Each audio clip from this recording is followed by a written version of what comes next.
Krishna Hare Hare Hare Ram Ram Hare Hare Hare Krishna Krishna Krishna Hare Hare Hare Ram Ram Hare Hare Hare Krishna Krishna Krishna Hare Hare Hare Ram Ram Hare Hare Hare Krishna, Krishna Krishna, Hare Hare, Hare Ram, Ram, Hare Hare.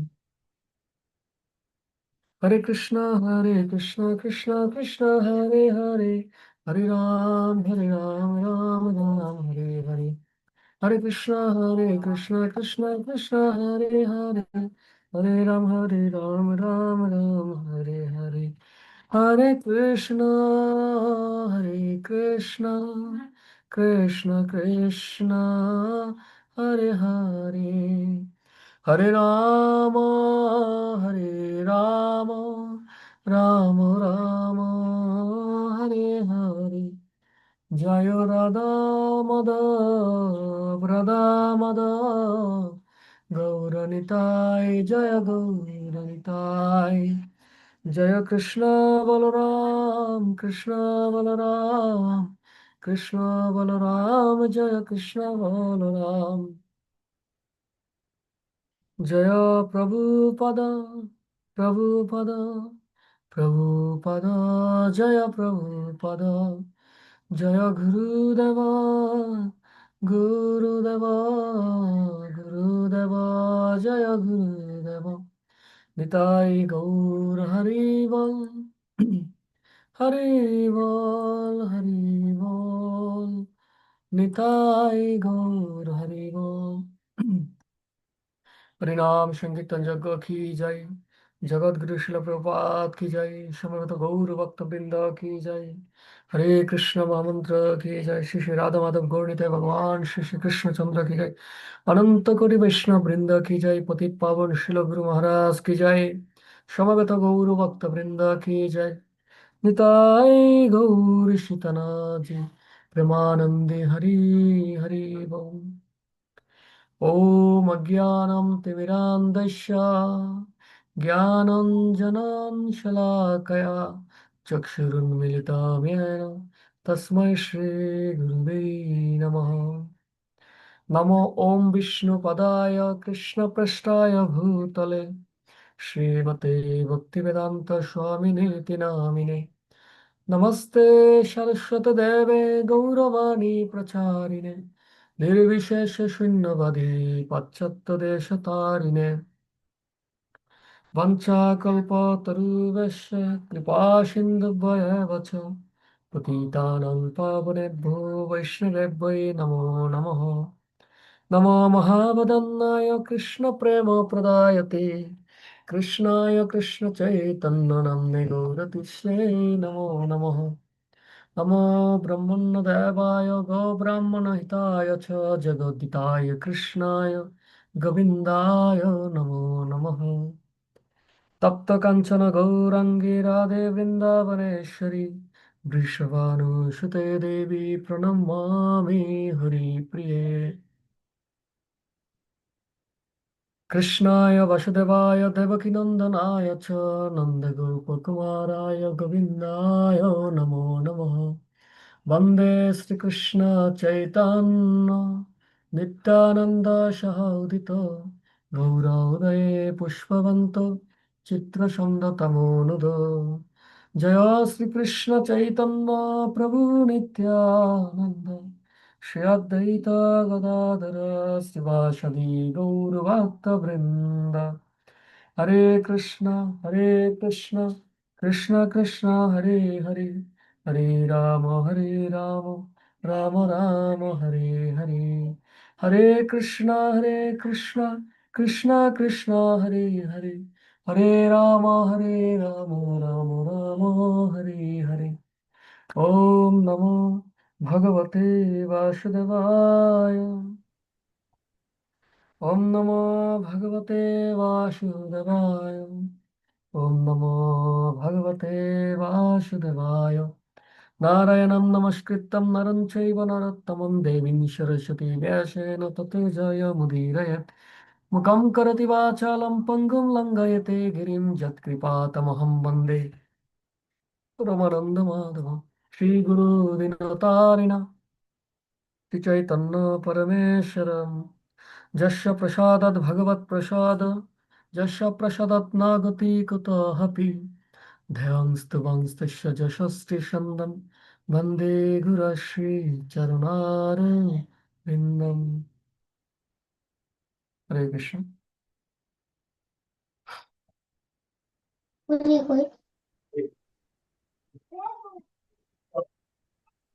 ও আপনি শুরু করেন চলো।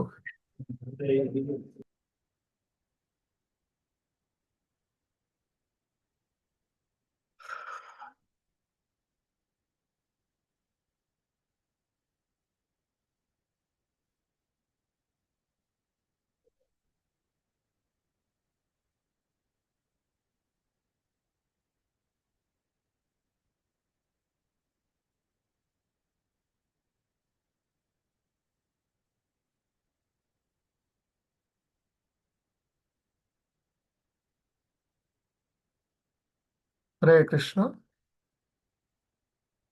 উপস্থিত সমস্ত ভক্তবৃন্দের শ্রীচরণ কমল আমি প্রণাম জানিয়ে আমাদের আজকের প্রেজেন্টেশন শুরু করতে যাচ্ছি।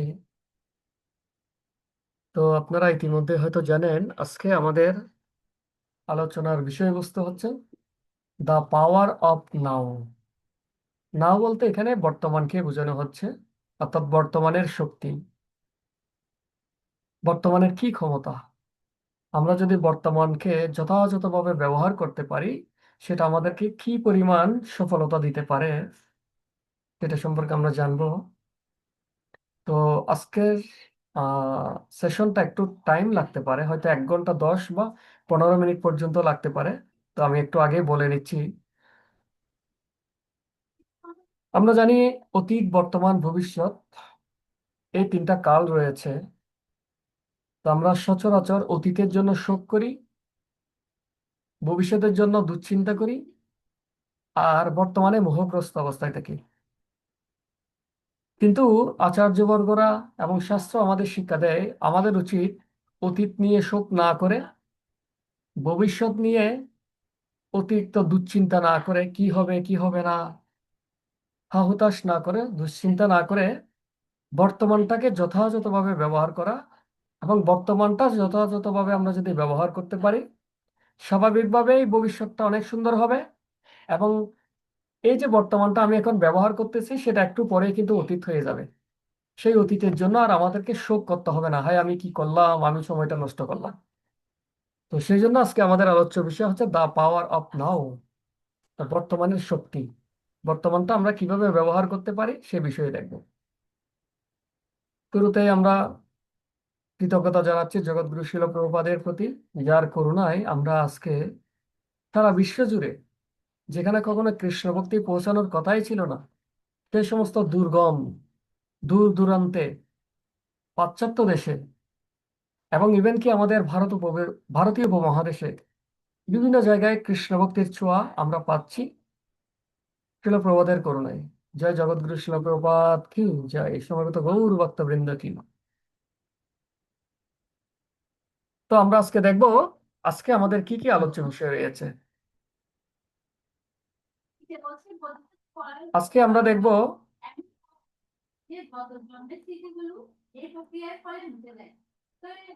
আজকে আমাদের আলোচনার বিষয় হচ্ছে বর্তমান ও বিচ্যুতি কি, আর বিচ্যুতির কিছু উদাহরণ দেখব। বর্তমানে একাগ্রতার দ্বারা জাগতিক এবং আধ্যাত্মিক ক্ষেত্রে যে সমস্ত ব্যক্তি সফল হয়েছেন, কিভাবে হয়েছেন এবং কারা কারা হয়েছেন সে বিষয়গুলো একটু দেখব।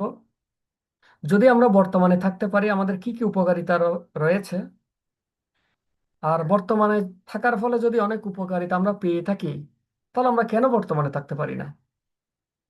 কিছু অপরিহার্য বিচ্যুতি সম্পর্কে জানবো, আর কিভাবে আমরা বর্তমানে থাকতে পারি উপায় সম্পর্কে জানবো। পরিশেষে কিছু স্লোগান, শেষ কথা এবং ভগবানের কাছে প্রার্থনার মধ্য দিয়ে আমরা আমাদের সেশনটা সমাপ্ত ঘোষণা করব। তো শুরুতেই আমরা একটা ভগবদ গীতার শ্লোক দিয়ে শুরু করব। ভগবদ গীতার ষষ্ঠ অধ্যায়ে 6 নম্বর শ্লোকে ভগবান বলেছেন, কি বলছেন? আপনারা চাইলে আমার সাথে সাথে বলতে পারেন। ভিন্দু আত্মা আত্মনো এব তস্য যেন আত্মা এব আত্মনা জিত অনাত্মনস্তু তে শত্রুতে বর্ধেত আত্মৈব শত্রুবাৎ।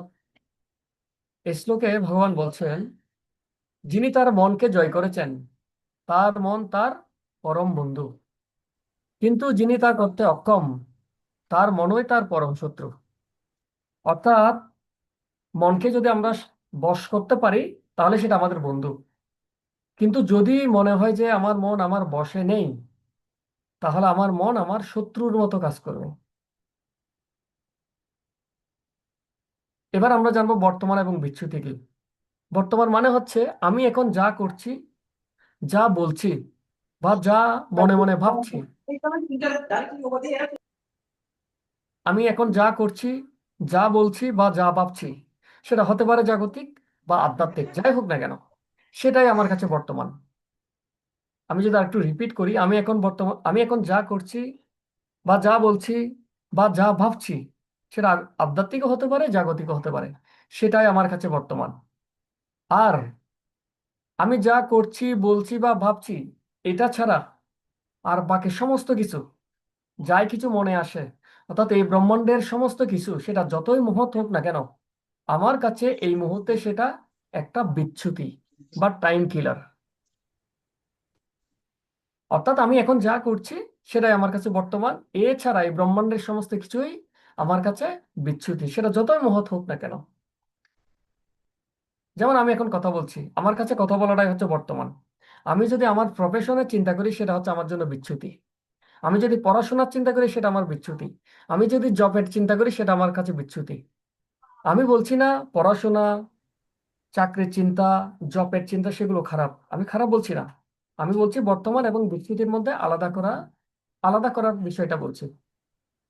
বিজ্ঞানে একটা কথা রয়েছে যে, কোন একটা বিক্রিয়া যখন সম্পন্ন হয়, বিক্রিয়াটা যে অঞ্চল জুড়ে বা যে পাত্রের মধ্যে হয়, সেটাকে বলা হয় সিস্টেম। আর ওই সিস্টেমটা ছাড়া এই বিশ্ব ব্রহ্মাণ্ডের সমস্ত কিছু হচ্ছে পরিবেশ বা এনভায়রনমেন্ট। এখন এই বিচ্যুতি আমাদের কি সমস্যা করবে? এই বিচ্যুতি হচ্ছে বড় ধরনের টাইম কিলার, সময় নষ্ট করে। এই বিচ্যুতি আমাদের মূল কাজের বা চিন্তার মূল প্রবাহ থেকে আমাদেরকে সরিয়ে দেয়। ফলে আমি যে কাজটা করছি, যে কথাটা বলছি বা যে চিন্তাটা করছি, তার গুণগত মান কমিয়ে দেয়। যতটুকু কোয়ালিটি থাকার কথা তার চেয়ে কমে যায়, এবং পরিমাণগত ফলাফল কমিয়ে দেয়। ধন্যবাদ।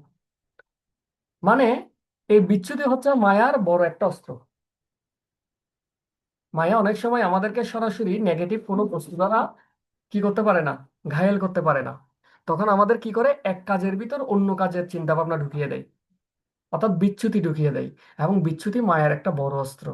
তাহলে এই স্লাইডে আমরা এতটুকু ক্লিয়ার যে আমি যে সময় যে কাজটা করব, সেটা হচ্ছে আমার জন্য বর্তমান।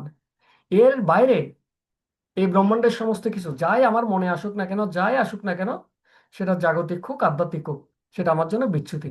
তাহলে আমরা দুটো জিনিস ক্লিয়ার, একটা হচ্ছে বর্তমান এবং বিচ্যুতি। এই দুটা জিনিস ক্লিয়ার হলে আমরা পরবর্তী বিষয়গুলো খুব ভালোভাবে অনুধাবন করতে পারবো।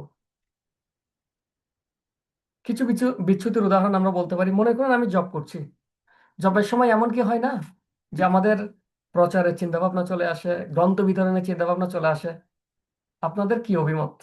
জবের সময় কি শুধু জব করতে পারি, নাকি অন্য কোনো চিন্তা ভাবনা আসে?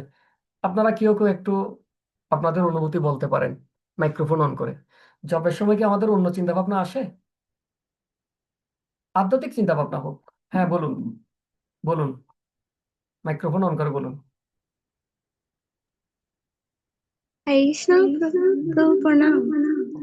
হ্যাঁ হ্যাঁ প্রভু, মাতাজি বলুন। আসে তো অনেক চিন্তা আসে তার মধ্যে, মানে মানে অনেক সময় মানে অনেকে বলে থাকে যে আমাকে একটু ডেকে দেওয়ার জন্য, তখন প্রভু মানে ওখান থেকে বের হয়ে আবার কল দিই। আচ্ছা, থ্যাংক ইউ। আর কেউ? হরে কৃষ্ণ প্রভু প্রণাম। হরে কৃষ্ণ। আর কারো কোনো চিন্তা ভাবনা আসে জবের সময়? হরে কৃষ্ণ প্রভু প্রণাম। এই জবের সময় বসলে কতক্ষণে রান্না করব, কখন কি করব, ভবিষ্যতের কাজগুলো ইয়েস, কখন কি করবো, এগুলো আছে প্রভু। Yes, yes. ঠিক আছে, আপনারা রেজ করতে হবে না, আমরা পরপর মাইক্রোফোন অন করে বলতে পারবেন। আর কেউ যদি বলতে চান বলতে পারেন। জবের সময় গ্রন্থ বিতরণ প্রচারের পরিকল্পনা কি কারো আসে? হরে কৃষ্ণ প্রভু, প্রণাম। প্রণাম মাতা। প্রভু, আমার মনে হয় আমি যদি ব্রহ্মমুহূর্ত জপ করি, তথাপিও আমার মনে হয় আমার যত প্ল্যান আসে ওই জপের মধ্যেই আসে। জবের মধ্যে আছে, ভেরি নাইস। হ্যাঁ, এটা এটা আমাদেরও, সত্যি কথা প্রভু। এটা সবারই হয়। তো যাই হোক, অনেক সময় দেখা যায় আমরা জব করি কিন্তু আমাদের কি হয়, ইভেন গ্রন্থ বিতরণের চিন্তাও আসে, প্রচারের পরিকল্পনাও আসে। আমি বলছি না গ্রন্থ বিতরণ খারাপ, প্রচার খারাপ, কিন্তু এই মুহূর্তে যদি আমি জব করার জন্য মনোনিবেশ করি, ঠিক জবের ভিতরে যদি আমার গ্রন্থ বিতরণ বা প্রচারের পরিকল্পনা আসে, তখন এই গ্রন্থ বিতরণ এবং প্রচারের পরিকল্পনাটা হচ্ছে আমার জন্য বিচ্যুতি। আমার মূল যে কার্যক্রম জব, ভগবানের নাম জপ শ্রবণ করা, সেটা থেকে আমার টাইমটা আস্তে আস্তে কমিয়ে দেবে, আমার জবের গুণগত মানটা আস্তে আস্তে কমিয়ে দেবে। এটা মায়ার একটা বড় ধরনের অস্ত্র, এক কাজের ভিতর অন্য কাজ ঢুকিয়ে দেওয়া। তখন আর খারাপ কিছু ঢুকাবে না, কারণ ভক্তরা ভালো এবং খারাপের মধ্যে পার্থক্য করা শিখে গেছে। সুতরাং খারাপ কিছু দিলে ভক্তরা বুঝে না এটা তো খারাপ, এটা চিন্তা করা যাবে না। তখন মায়া কি করবে, ঠিক আছে আমি তাহলে এবার ভালো ভালো ভালো বিচ্যুতি বাড়াবো, যেমন গ্রন্থ বিতরণের পরিকল্পনা, প্রচারের পরিকল্পনা। আমি বলছি না এগুলো খারাপ, কিন্তু এগুলো কি করবে, আমাদের জবের যে গুণগত মান সেটাকে ডাউন করে দিবে। সুতরাং গ্রন্থ বিতরণ প্রচারের পরিকল্পনা যতই মহৎ হোক না কেন, যদি জবের সময় আমার মাথায় আসে, সেটা আমার জন্য বিচ্যুতি, কারণ আমার বর্তমান সময়টাকে নষ্ট করে দিচ্ছে। বর্তমান যে কাজ, সে কাজের গুণগত মানটাকে নষ্ট করে দিচ্ছে। তারপর অনেক সময় স্টুডেন্টদের ক্ষেত্রে দেখা যায় পড়াশোনার টেবিলে বসে হাজারো পরিকল্পনা চলে আসে। এমনকি পড়াশোনায় আমরা যখন গ্রন্থ অধ্যয়নে বসি বা স্টাডি করার জন্য বসি, তখন যদি আমাদের জবের চিন্তা আসে, সেটাও বিচ্যুতি। আমরা যদি আরতির সময় যদি জবের চিন্তা আর পড়াশোনার চিন্তা আসে, সেটাও এক ধরনের বিচ্যুতি। তাহলে বিচ্যুতি মানে কি, একটা কাজের সময় যদি অন্য কাজের চিন্তা ভাবনা চলে আসে, তখন সেটা হচ্ছে বিচ্যুতি। এবং সেটা কি করবে, আমার মূল কাজের যে ধারা সেটাকে, সেটা থেকে আমাকে বিচ্যুত করে দেবে। আমি একটা এক্সাম্পল দিই। মনে করুন কেউ একজন একটা চাকরির পরীক্ষা দেওয়ার জন্য যাচ্ছে, নিউ মার্কেট থেকে যাচ্ছে, তার চাকরির পরীক্ষা হবে কোথায়, ধরুন মুরাদপুরে। তো সে গাড়িতে উঠলো, তার যাওয়ার সময় লাগবে 45 মিনিটস, পরীক্ষার বাকি সময় আছে 1 ঘন্টা। তখন সে গাড়িতে করে আসছে আসছে চকবাজার আসার পর সে দেখলো কি, চকবাজারে বড় বড় মার্কেট আছে। তখন চিন্তা করলো, আরে আমার বাড়ির জন্য তো, ভগবানের জন্য আমার কি দরকার, কিছু কাপড় দরকার, আমি এক কাজ করি মার্কেটে ঢুকি। সে মার্কেটে ঢুকে কি করলো, কাপড় চোপড় নিয়ে শুরু করলো। এখন কাপড় নিতে নিতে এতই বিভোর হয়ে গেল যে কখন যে হাফ 1 আওয়ার চলে গেল, 30 মিনিট চলে গেল, তিনি বুঝতেই পারলো না। দেখা গেল জব এক্সামের টাইমটা অলরেডি ওভার হয়ে গেছে। তো যদিও সে ভালো কাজের জন্য ঢুকেছে, কিন্তু তার যে মূল টার্গেট, সে টার্গেট থেকে এই কাজটা তাকে সরিয়ে দিয়েছে।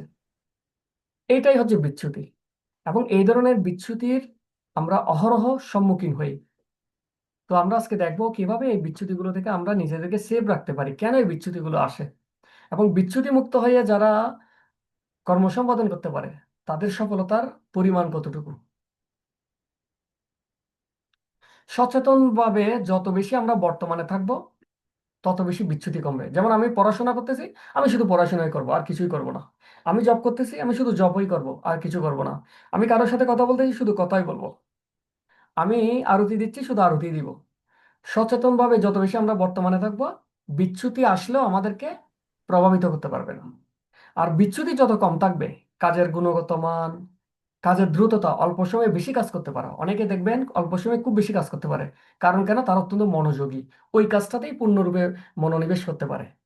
তাদের দক্ষতা এবং সফলতা তত বাড়বে। সুতরাং বর্তমান এবং বিচ্যুতি এই দুইটা বিষয়ে আমাদের খুবই সতর্ক থাকা উচিত।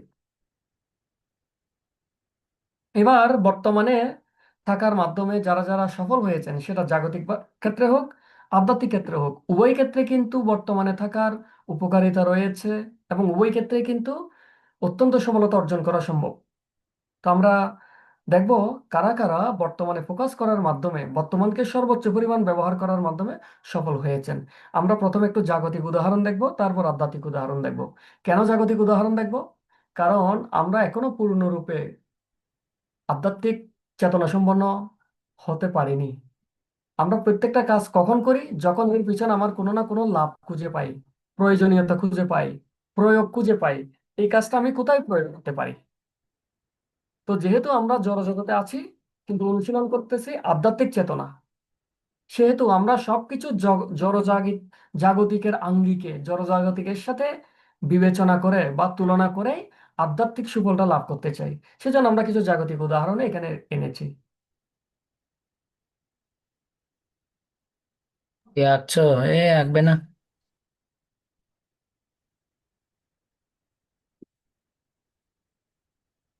কিছু বাস্তব দৃষ্টান্ত দিচ্ছি। আমরা অনেক সময় দেখি কিছু মেধাবী স্টুডেন্ট রয়েছে যারা খুব ভালো রেজাল্ট করে। অনেকে বলে কি, আরে ও তো খুব বেশি পড়াশোনা করে না, এত ভালো রেজাল্ট করে কিভাবে?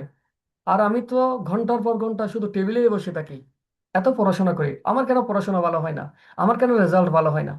এই ধরনের আমি যেহেতু টিচিং প্রফেশনে আছি, এই ধরনের কমেন্ট আমরা প্রায় শুনি। তো আমরা যদি গভীরভাবে বিশ্লেষণ করে দেখবো কি, যে ছেলেটা খুব ভালো রেজাল্ট করে সে হয়তো কম পড়তেছে, কিন্তু যে সময়টা সে পড়াশোনা করে পুরো সময়টাই এবং পুরো মনোযোগটাই সে পড়াশোনার জন্য দেয়। সেজন্য সে অল্প সময় পরে অধিক ফলাফল করতে পারে। আবার অনেক সময় বলি পূর্ণ মনোযোগ দিয়ে পড়াশোনা করা। পূর্ণ মনোযোগ দিয়ে পড়াশোনা মানে কি? আমি যখন পড়তে বসবো আমার মনটা শুধু পড়াশোনাতেই দিব, আর কোনো দিকে দেব না। এটাই হচ্ছে পূর্ণ মনোযোগ দিয়ে পড়াশোনা করা।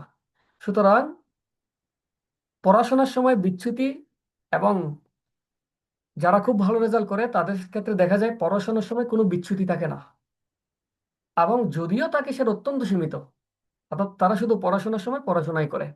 সুতরাং যারা জাগতিকভাবে ভালো রেজাল্ট করে তারা কিন্তু এই বর্তমানে থাকার খুব ভালো একটা দৃষ্টান্ত। তারা খুব ভালোভাবে পড়াশোনা করে বিদায় এই ভালো রেজাল্ট করতে পারে। এরপর আমরা জানি সর্বকালের সর্বশ্রেষ্ঠ বিজ্ঞানী বলা হয় আইনস্টাইনকে।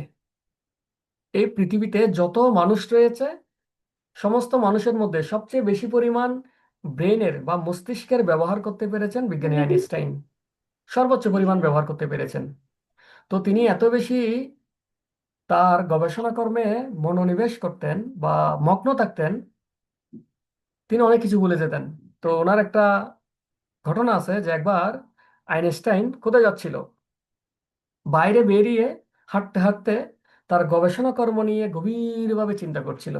চিন্তা করতে করতে তিনি অনেক দূরে চলে গেল। তো আইনস্টাইন যেখানে থাকতো তখন ওনার এরিয়াটা অনেক সুরক্ষিত রাখা হইতো। তো আসার সময় তিনি তার রুমে ঢুকতে পারছে না। কেন ঢুকতে পারছে না? তিনি ভুলে গেছে তার রুম নাম্বার কত। তখন তার অফিসে ফোন দিল যে, আচ্ছা বলুন তো আইনস্টাইনের রুম নাম্বারটা কত? কিন্তু আইনস্টাইনের রুম নাম্বার কাউকে বলে না। বলছে না, দুঃখিত, আইনস্টাইনের রুম নাম্বার কাউকে বলা যাবে না। কেন বলা যাবে না? কারণ এটা হচ্ছে খুবই সুরক্ষিত, সর্বসাধারণের প্রবেশ নিষেধ। কোনোভাবে বলতেছে না। তো বলতেছে, আরে বাবা, আমি আইনস্টাইন বলতেছি, আমার রুম নাম্বার কত? তো উনি অবাক হয়ে গেলেন, আপনি আইনস্টাইন হয়ে আপনার রুম নাম্বার বলে গেলেন? তো এই হচ্ছে, এদের অনেক প্রমাণ রয়েছে। উনি এত বেশি ওনার গবেষণা কর্মে মগ্ন থাকতো যে পুরো জগৎ ভুলে যেত। তো আমরা দেখলাম জাগতিকভাবে যারা সফল তারা কিন্তু বর্তমানে অত্যন্ত নিমগ্ন থাকতো। আধ্যাত্মিক কথাটা আমরা না হয় একটু পরে আসলাম। তো ডক্টর মোহাম্মদ শহীদুল্লাহ তিনি হচ্ছে ভারতীয় উপমহাদেশে অন্যতম একজন বৈজ্ঞানিক ছিলেন, ব্যাকরণবিদ। তো তিনি এত বেশি পড়াশোনায় মগ্ন থাকতেন, একবার স্কুলে গিয়েছিলেন। স্কুলে যাওয়ার পর উনি একটা বই খুলে পড়তেছিলেন। তো পড়তে পড়তে ওই বইটার প্রতি পড়তে পড়তে তিনি এতই নিমগ্ন হয়ে গেলেন যে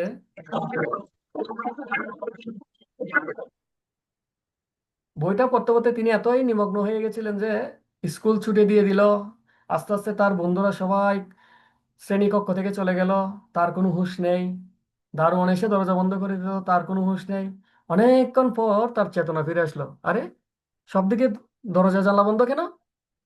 হঠাৎ মনে পড়ছে, আরে স্কুল তো ছুটি হয়ে গেছে, সবাই তো চলে গেছে। তারপর তিনি চেতনা ফিরে ফেলেন। তো এই ঘটনাগুলো থেকে আমরা দেখি ওনারা কিন্তু এক একজন সফল ব্যক্তি, নিজ নিজ কর্মক্ষেত্রে নিজ নিজ সেক্টরে এক একজন সফল ব্যক্তি। এবং ওনারা সফল হয়েছেন কিভাবে? পূর্ণরূপে কোনো কাজে মনোনিবেশ করার মাধ্যমে, পূর্ণরূপে বর্তমান থাকার মাধ্যমে, এবং তাদের বিচ্যুতি সেই বিচ্যুতির পরিমাণ কমানোর মাধ্যমে। বর্তমানে আমরা দেখি আমাদের প্রচুর পরিমাণ ডিভোর্সের হার বেড়ে যাচ্ছে, প্রচুর ডিভোর্স হচ্ছে বাংলাদেশে। ওয়েস্টার্ন কান্ট্রিতে হয়, এটা তো অহরহ ঘটনা, ভারতীয় উপমহাদেশেও কিন্তু প্রচুর পরিমাণ বিবাহ বিচ্ছেদের মতো ঘটনা ঘটছে। তো যারা মনোবিজ্ঞানী, তারা চিন্তা করছেন এই যে এত বেশি পরিমাণ বিবাহ বিচ্ছেদের কারণটা কি। তখন গবেষণা করে একটা কারণ খুঁজে পেয়েছে, সেটা হচ্ছে কি কোয়ালিটিফুল টাইম, কোয়ালিটিফুল টাইমের অভাব।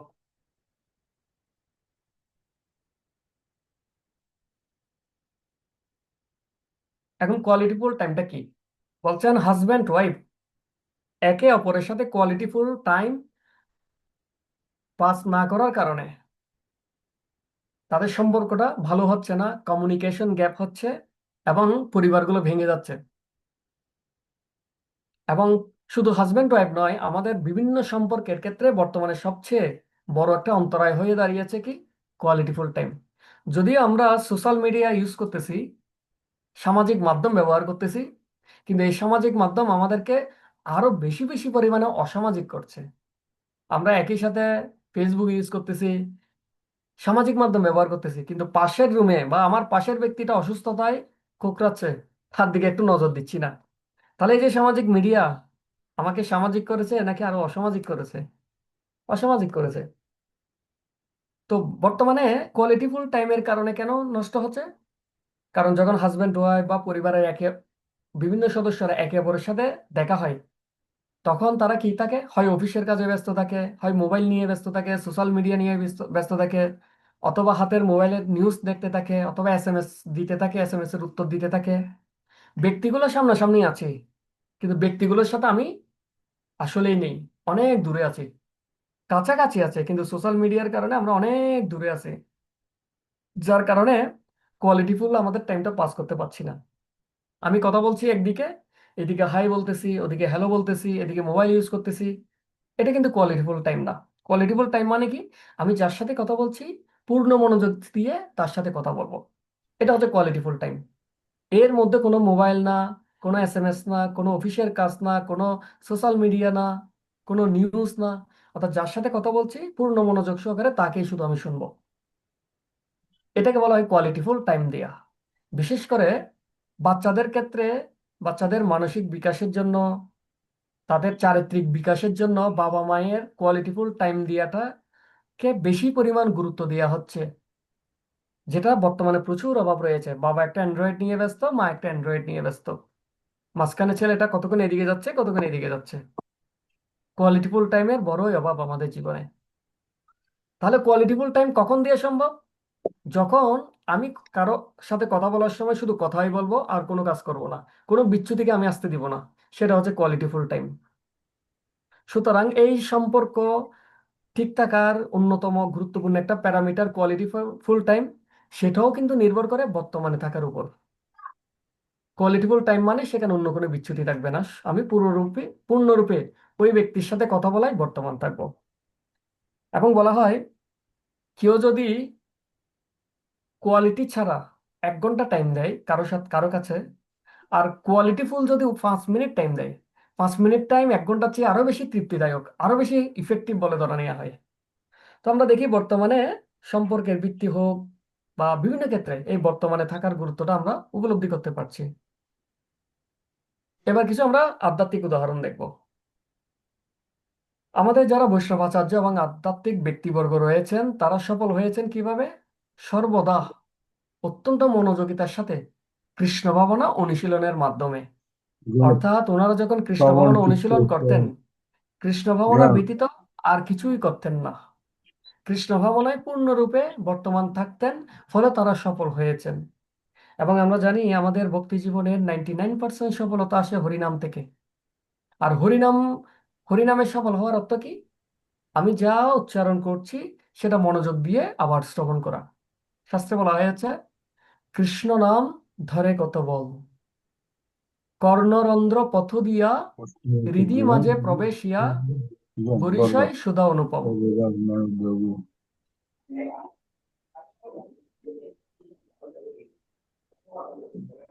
কর্ণরন্ধ্র পথ দিয়া হৃদি মাঝে প্রবেশিয়া বরিশায় সুধা অনুপম। আমি যখন হরে কৃষ্ণ মহামন্ত্র উচ্চারণ করেছি, হরে কৃষ্ণ শব্দটা কিন্তু বেরিয়ে গেছেন, ভগবান কিন্তু বেরিয়েছেন।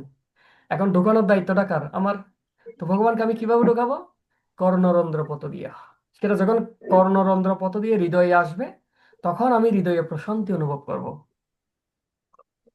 সুতরাং এই যে হরে কৃষ্ণ মহামন্ত্র, এটার সফলতা নির্ভর করে পূর্ণরূপে আমি শ্রবণেই বর্তমান থাকব, এবং এই শ্রবণের সময় আমি আর কোনো বিচ্যুতি আমার হৃদয়ে ঢুকতে দিব না। তো এভাবে আমরা দেখি জপ, শ্রবণ, কীর্তন, স্মরণ, ধ্যান, সেবা, এই সমস্ত আধ্যাত্মিক ক্রিয়াকলাপে বিচ্যুতিবিহীন পূর্ণ একাগ্রতার মাধ্যমেই আধ্যাত্মিকভাবে আমরা সফল হতে পারি।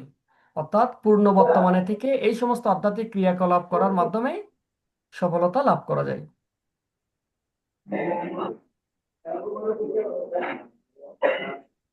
প্রকাশ সবাইকে একটু মুট করে দাও। হুম।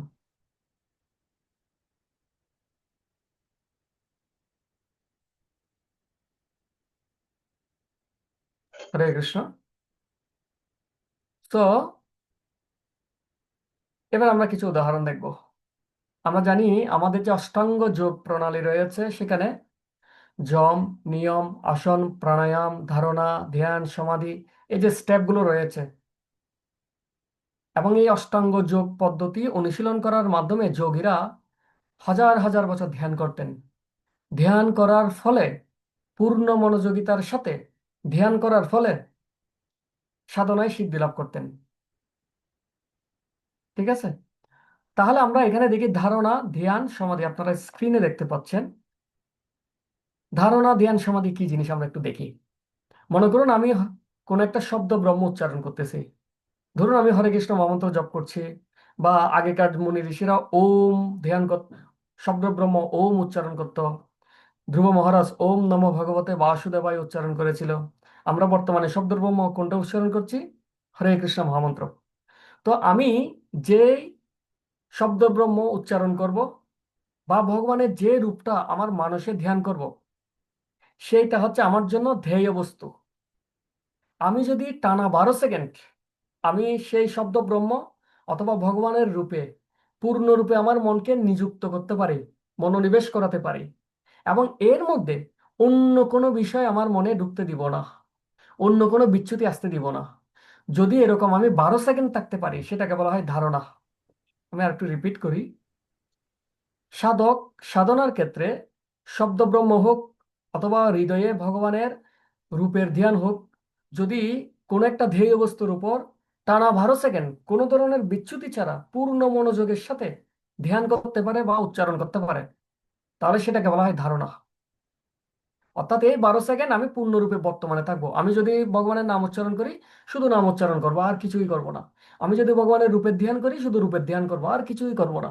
এবং এভাবে যদি 12 সেকেন্ড থাকতে পারি, সেটাকে বলা হয় ধারণা।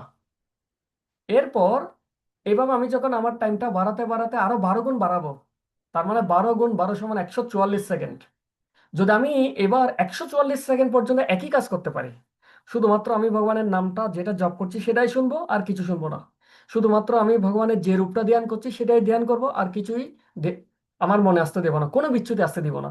যদি এভাবে টানা 144 সেকেন্ড করতে পারি, 12 গুণ সময় বৃদ্ধি করে, তাহলে সেটাকে বলা হয় ধ্যান। তাহলে ধ্যান মানে কি? আমার ধ্যেয় বস্তুর উপর আমি যদি 144 সেকেন্ড পূর্ণ মনোযোগে বর্তমান থাকতে পারি, মাঝখানে আর কোনো বিচ্যুতি আসতে না দিই, সেটাকে বলা হয় ধ্যান। এবং ধ্যানের মাধ্যমেই কিন্তু মুনি ঋষিরা সাধনায় সিদ্ধি লাভ করে থাকেন।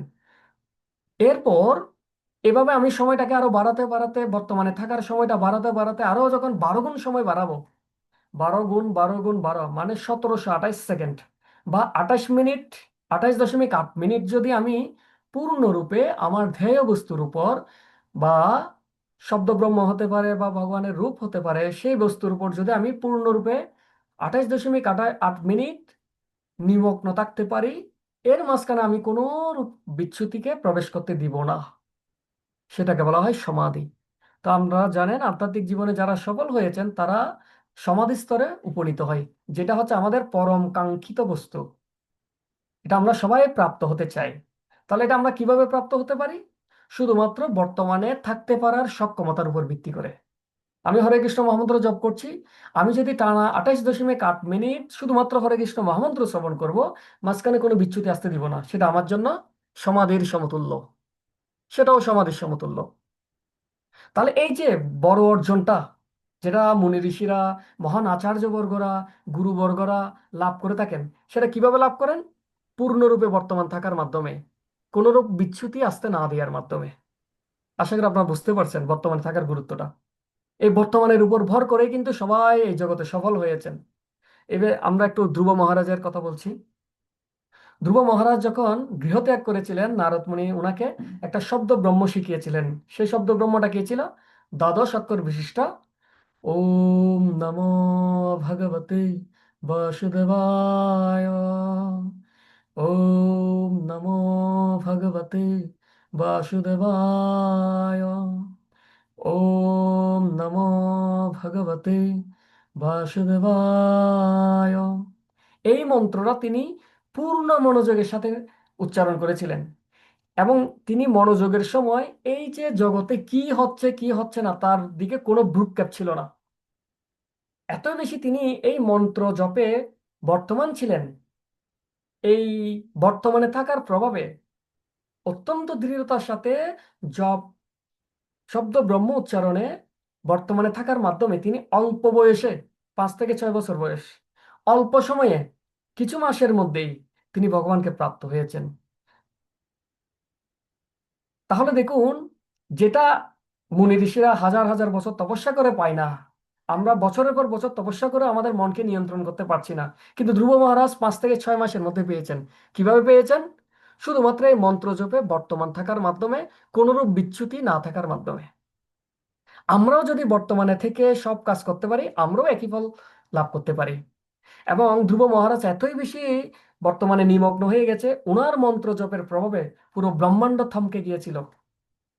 পুরো ব্রহ্মাণ্ডের বায়ু প্রবাহ স্তব্ধ হয়ে গিয়েছিল। পুরো জীবজগৎ কি হয়ে গিয়েছিল? এক ভয়ঙ্কর অবস্থায় পড়ে গেছিল, যেহেতু বায়ু প্রবাহ পর্যন্ত স্তব্ধ হয়ে গেছিল। কিন্তু ওনার কোনো খোঁজ খবর নেই, কারণ তিনি পূর্ণরূপে মন্ত্র জপে বর্তমান ছিল।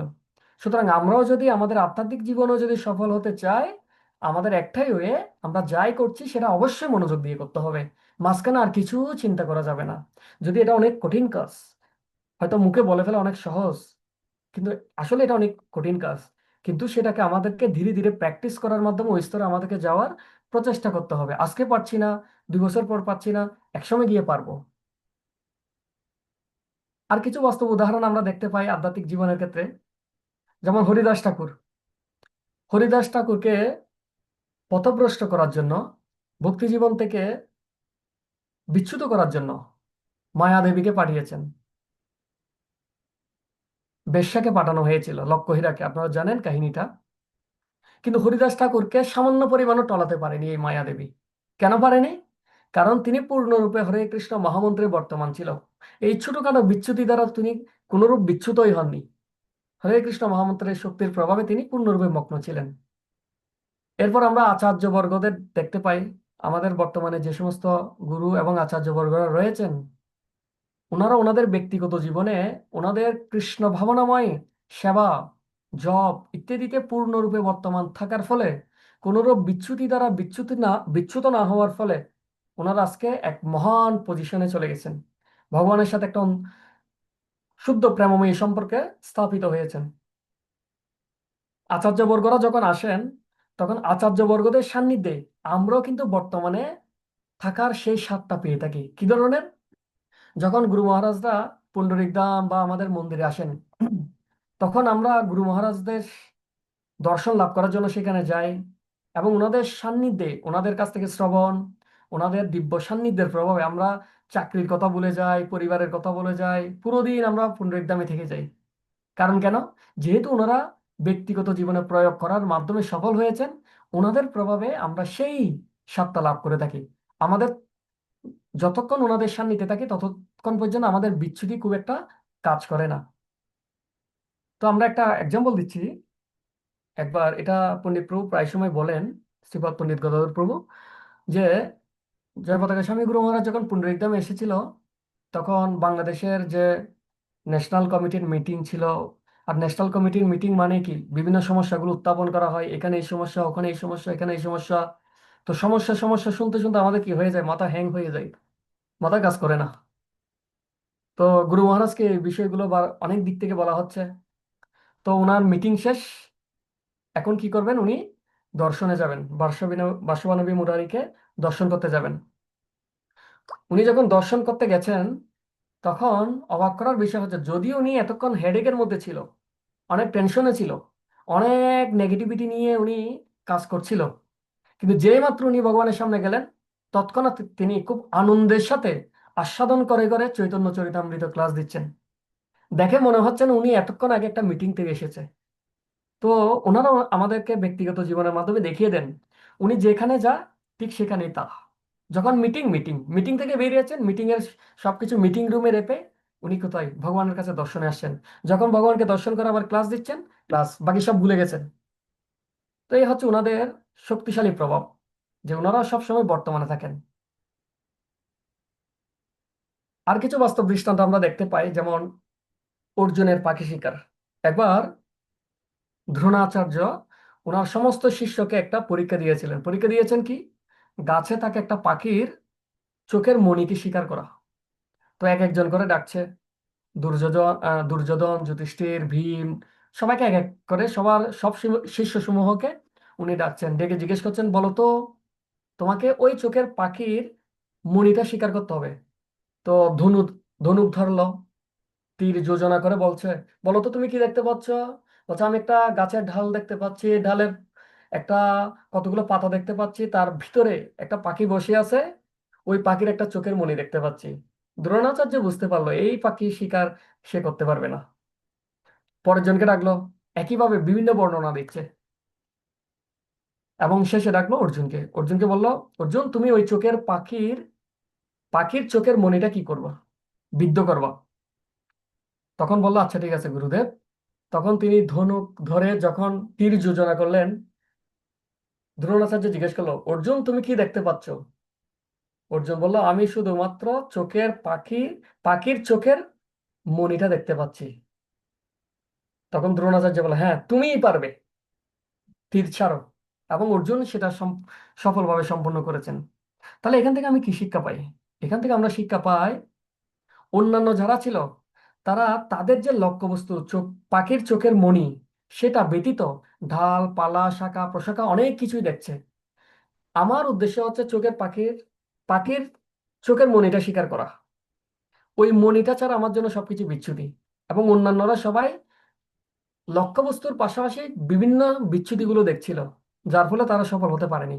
কিন্তু অর্জুন যখন গিয়েছে, অর্জুন শুধুমাত্র চোখের মণিটাই দেখেছিল, আশেপাশে যত বিচ্যুতি একটাও কিন্তু তিনি লক্ষ্য করেনি। তার ফোকাস ছিল কোথায়? পূর্ণরূপে তার বর্তমান টার্গেট সেই চোখের মণিটার দিকে, এবং সেই জন্য তিনি সফল হয়েছিলেন। তো আমরা এতক্ষণ দেখলাম যে যারা আধ্যাত্মিকভাবে মহিমান্বিত, দৃষ্টান্ত স্থাপন করেছেন, তারা কিভাবে বর্তমানে থাকার মাধ্যমে সফল হয়েছেন। এখন আমরা দেখবো, শুধুমাত্র কি যারা আধ্যাত্মিকভাবে সফল তারাই কি শুধুমাত্র বর্তমানে থাকে বা বর্তমানের গুরুত্ব বুঝে? না, অসুররাও কিন্তু বর্তমানে থাকার বা একাগ্র থাকার গুরুত্ব বুঝে থাকেন। কিরকম? যেমন হিরণ্যকশিপু সম্পর্কে আমরা জানি, হিরণ্যকশিপুর টার্গেট ছিল তিনি ভগবান শ্রীবিষ্ণুকে কি করবেন? বিষ্ণুকে বধ করবেন। Yes. তো হিরণ্যকশিপুর টার্গেট কি ছিল? যে বিষ্ণুকে হত্যা করবে। বিষ্ণুকে হত্যা করার জন্য কি করতে হবে? বিষ্ণুর মতো শক্তিশালী হতে হবে। এখন বিষ্ণুর মতো শক্তিশালী হওয়ার জন্য কি দরকার? সাধনা করা দরকার। তিনি ব্রহ্মার সাধনায় গিয়েছিলেন। তো ব্রহ্মার সাধনায় তিনি এত বেশি মগ্ন ছিলেন যে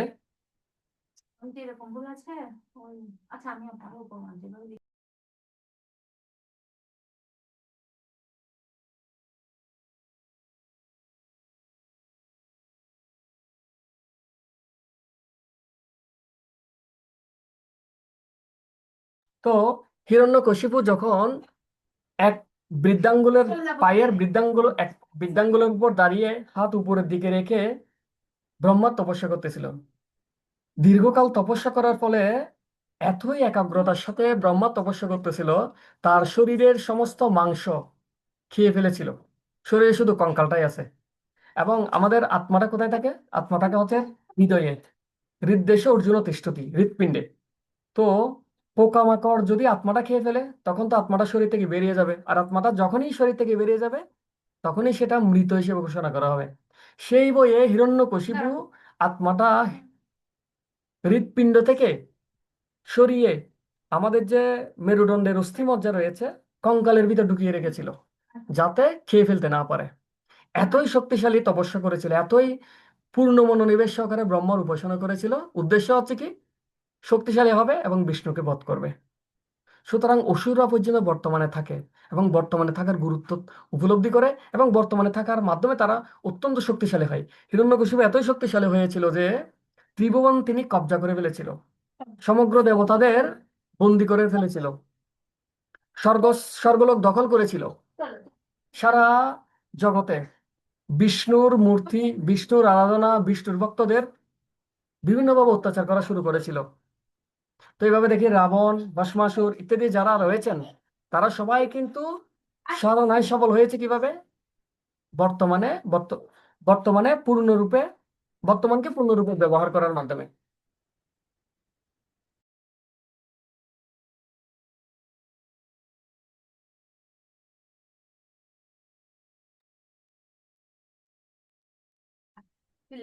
এবার আমরা দেখবো বর্তমানে থাকার কি কি উপকারিতা রয়েছে। প্রথম হচ্ছে কি, আমরা যদি বর্তমানে থেকে কোনো কাজ করি তাহলে আমাদের মনোযোগিতা বাড়ে। আর কি কি সুবিধা? যদি আমরা বর্তমানে থাকি তাহলে কোনো বিচ্যুতি প্রবেশ করতে পারবে না, ফলে আমাদের মূল সময়টা বেঁচে যাবে। যে কাজটা করছি সেই কাজে সর্বোচ্চ পরিমাণ ফল পাবো। যেমন একটু আগে আমরা বললাম, জব করা বা স্টাডি করার ক্ষেত্রে যত বেশি বর্তমানে থেকে জব করব, কোনো বিচ্যুতি প্রবেশ করতে দিব না, তত বেশি সেটা ফ্রুটফুল হবে। তারপর হচ্ছে কি, অল্প সময়ে বেশি ফলপ্রসূ এবং গুণগত কাজ করা যাবে। যেমন আমরা একটু আগে বললাম, কেউ কেউ অল্প পড়াশোনা করে ভালো রেজাল্ট করে, কেউ কেউ অনেকক্ষণ পড়াশোনা করেও ভালো রেজাল্ট করতে পারে না। কেন? কারণ তারা পূর্ণরূপে মনোযোগের সাথে এবং বর্তমানে থেকে পড়াশোনাটা করার ফলে। আরেকটা বিষয় হচ্ছে যে mind is not multitasking, this is single tasking. অনেকে মনে করতে পারি আমরা যে আমার মন যদি একসাথে দুই তিনটা কাজ করতে পারে এটা তো আমারই লাভ, আমি কেন করব না? দুই তিনটা কাজ করতে পারলে তো আরো ভালো। তো বিজ্ঞান বলছে mind is multitasking, mind is not multitasking. মানুষের মন যে কোনো এক সময় কেবল একটা কাজই করতে পারে, দুইটা কাজ কখনো করতে পারে না। যদি আমি এক সময়ে দুইটা কাজ করি তার মানে আমি মূল কাজ থেকে কিছু কিছু সময় অন্য একটা কাজকে ভাগ দিয়ে দিচ্ছি। অর্থাৎ যে কাজটা দিয়ে আমি মূল কাজটা করতে পারবো বা পারতাম, সেখান থেকে কিছু সময় আমি নষ্ট করে দিচ্ছি কোথায়? ওই সাইডের বিচ্যুতিগুলোর জন্য। মন সবসময় একটি কাজই করতে পারে, একাধিক কাজ কখনো করতে পারে না। যেমন দেখুন, শাস্ত্রে বলা হয়েছে কৃষ্ণ সূর্য সম, মায়া হয় অন্ধকার, যাহা কৃষ্ণ তাহা নাহি মায়ার অধিকার। কৃষ্ণকে সূর্যের সাথে তুলনা করা হয়েছে। যেমন দেখুন, যখন যেই মাত্র পূর্ব দিগন্তে সূর্য উদিত হয়, সূর্যের আলো আসে, তৎক্ষণাৎ সমস্ত অন্ধকার দূরীভূত হয়ে যায়। অর্থাৎ সূর্যের আলো থাকার সাথে সাথে কখনো অন্ধকার থাকতে পারে না। আর যে মাত্র সূর্যের আলো পশ্চিম দিগন্তে গিয়ে ডুবে যায়, সূর্য ডুবে যায়, তৎক্ষণাৎ অন্ধকার গ্রাস করে। অর্থাৎ সূর্য থাকলে কখনো অন্ধকার থাকতে পারে না, আর যে মাত্র সূর্য চলে যাবে সেখানে কি আসবে? অন্ধকার আসবে। একইভাবে যতক্ষণ আমরা কৃষ্ণের আশ্রয়ে থাকবো মায়া আমাদের স্পর্শ করতে পারে না। আর যখনই আমরা কৃষ্ণকে ভুলে যাই তৎক্ষণাৎ মায়া এসে আমাদেরকে গ্রাস করে। ঠিক একইভাবে যতক্ষণ আমরা বর্তমানে থাকবো কখনো বিচ্যুতি আসতে পারবে না। যে মাত্র আমরা বিচ্যুতি থাকবো সেই মাত্র আমাদেরকে বর্তমান থেকে আমাদের বিচ্যুত করে ফেলা হবে। যে সময়টা আমি বিচ্যুতিকে প্রবেশ করতে দিচ্ছি সেই সময়টাতে বর্তমানটা হারিয়ে যাবে। তো একবার পূজ্যপাদ শ্রী শ্রীমৎ ভক্তি চারু স্বামী গুরু মহারাজের ক্লাসে একজন ভক্ত জব করছিল, আবার এদিকে গুরু মহারাজের ক্লাসও শুনছিল। তখন গুরু মহারাজ তাকে বলল যে, আচ্ছা তুমি কি জব করছো নাকি ক্লাস শুনছো? তো গুরু মহারাজ ওনাকে একটু বকা দিয়েছিল, বলছিল হয় জব করো না হয় ক্লাস শোনো। কারণ জব করা এবং ক্লাস করা দুটো একসাথে কখনোই হতে পারে না। যদি জব এবং ক্লাস দুটোই করা হয়, জবও হয় না, ক্লাস শোনাও হয় না। এবং উনি বলেছেন আমাদের মন এক সময়ে মাত্র একটি কাজই করতে পারে। সুতরাং আমি যদি জব করি জবের সময় ক্লাসটা বিচ্যুতি, আর যদি ক্লাস করি ক্লাসের সময় জবটা হচ্ছে বিচ্যুতি।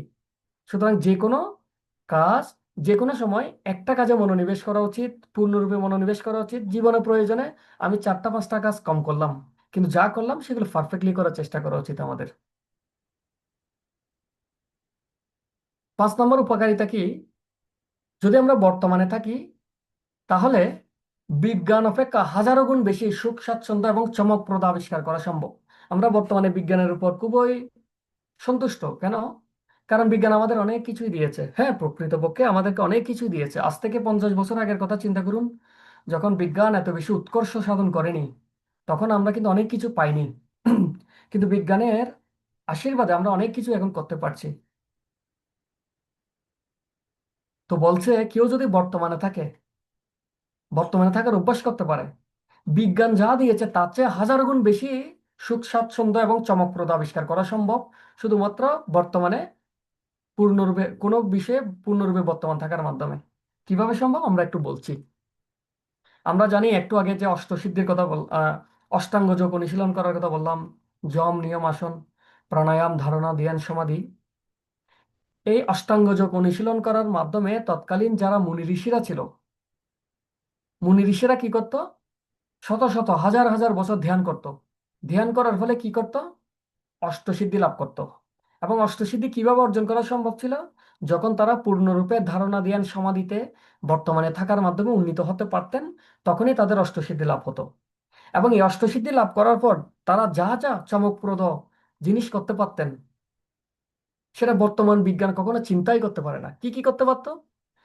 আমাদের অষ্টসিদ্ধি রয়েছে, যেমন কি অনিমা, মহিমা, লঘিমা, প্রাপ্তি, প্রাকাম্য, কামবশায়িতা, ঈশিতা।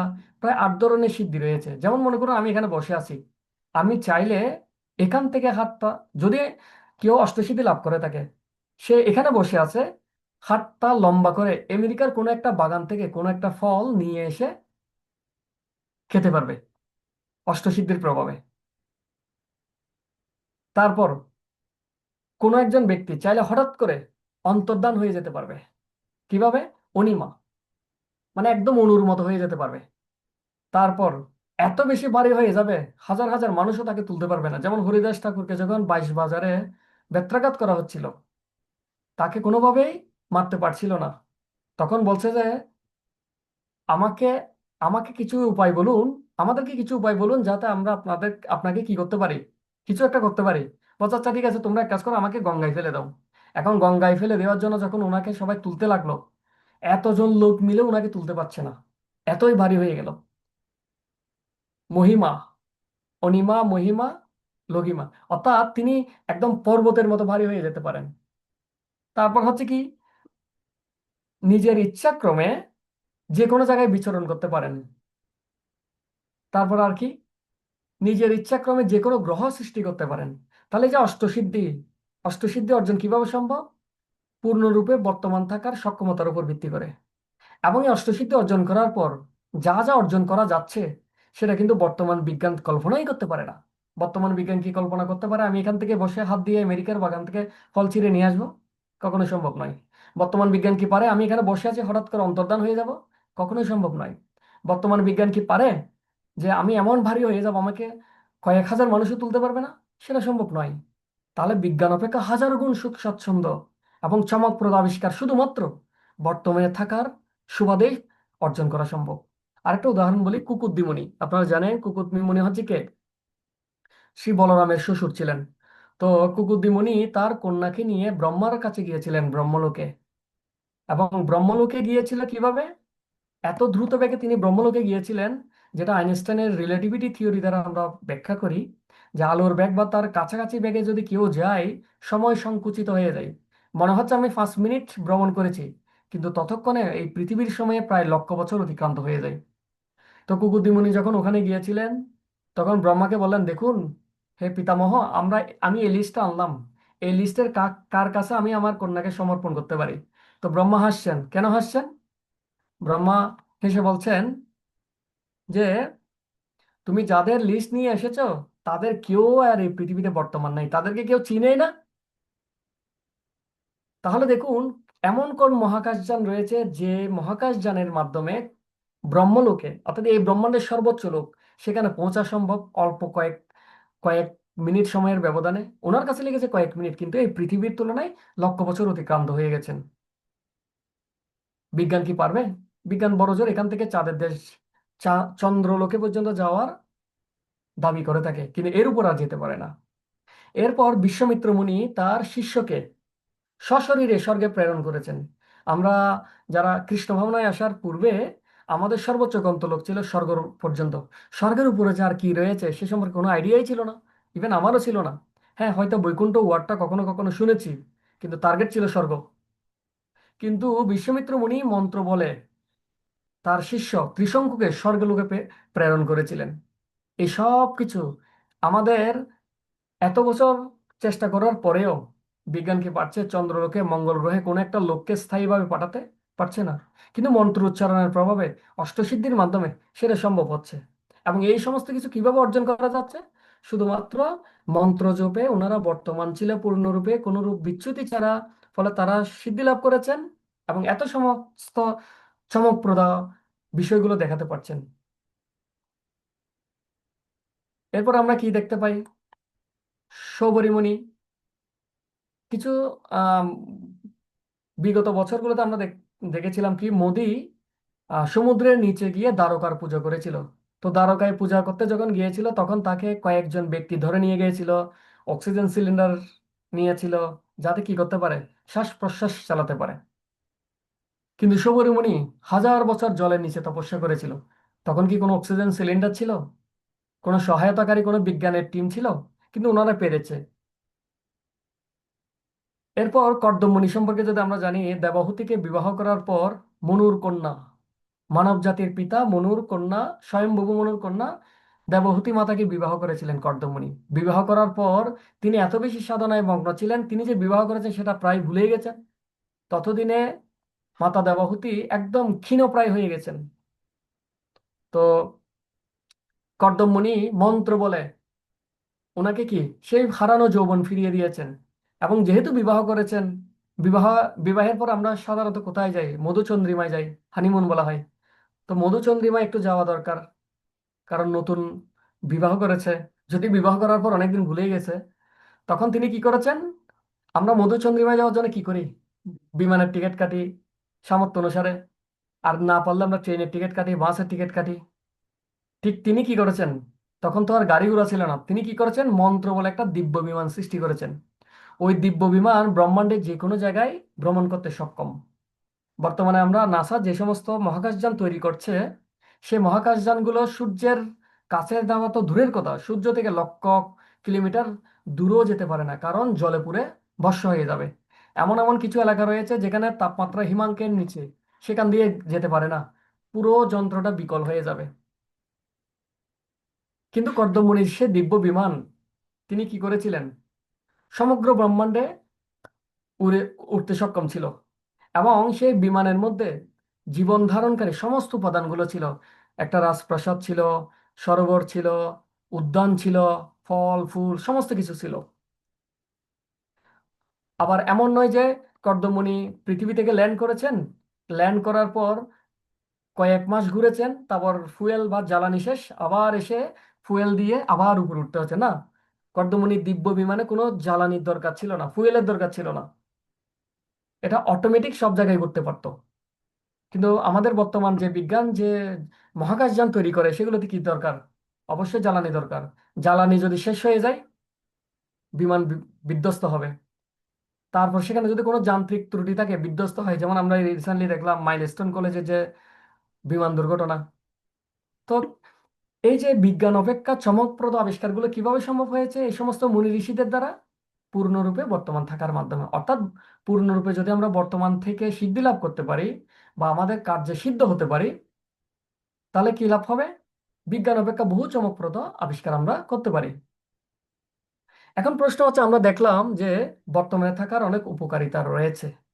আপনারা কি সবাই আমার সাথে একমত বর্তমানে থাকার উপকারিতা রয়েছে? যদি কোনো দ্বিমত থাকে মাইক্রোফোন অন করে বলতে পারবেন, তাহলে আমরা সেটা নিয়ে বলবো। আর যদি দ্বিমত না থাকে, তারপর পরবর্তী টপিকে আমরা ফিরে যাব। যদি আপনারা কোনো না বলেন তা যদি আপনারা না বলেন, আমি ধরে নিব একমত। আর যদি দ্বিমত থাকে, সেটা আপনারা মাইক্রোফোন অন করে বলতে পারবেন। তার মানে কেউ যেহেতু বলছেন না, নিশ্চয়ই সবাই একমত যে বর্তমানে থাকলে আমরা অনেক কিছু অর্জন করতে পারবো। তাহলে এখন কোটি টাকার প্রশ্ন, বর্তমানে থেকে যদি এক কিছু অর্জন করতে পারি, আমরা বর্তমানে থাকতে পারি না কেন? বর্তমানে থাকলে সমস্যাটা কোথায়? কেন থাকতে পারি না বর্তমানে? সেই প্রশ্নটা আমরা এখন জানতে চাইবো। আহ আপনারা কৃপাপূর্বক মাইক্রোফোন অন করে এক একজন বলবেন। মাইক্রোফোন অন করে এক একজন বলবেন আমরা কেন বর্তমানে থাকতে পারি না, এক কাজের ভিতর অন্য কাজের চিন্তা কেন আসে? হরে কৃষ্ণ। কারণ আমাদের হুম। মন অনেক চঞ্চল প্রভু, এই জন্য। হ্যাঁ, খুব পুষ্পিতা মাতাজি বলেন খুব চঞ্চল আমাদের মন। হ্যাঁ, আসলে সত্য। হ্যাঁ, সেটাও আমরা আলোচনা করব। আর কোনো কারণ আমরা কেন বর্তমানে থাকতে পারি না?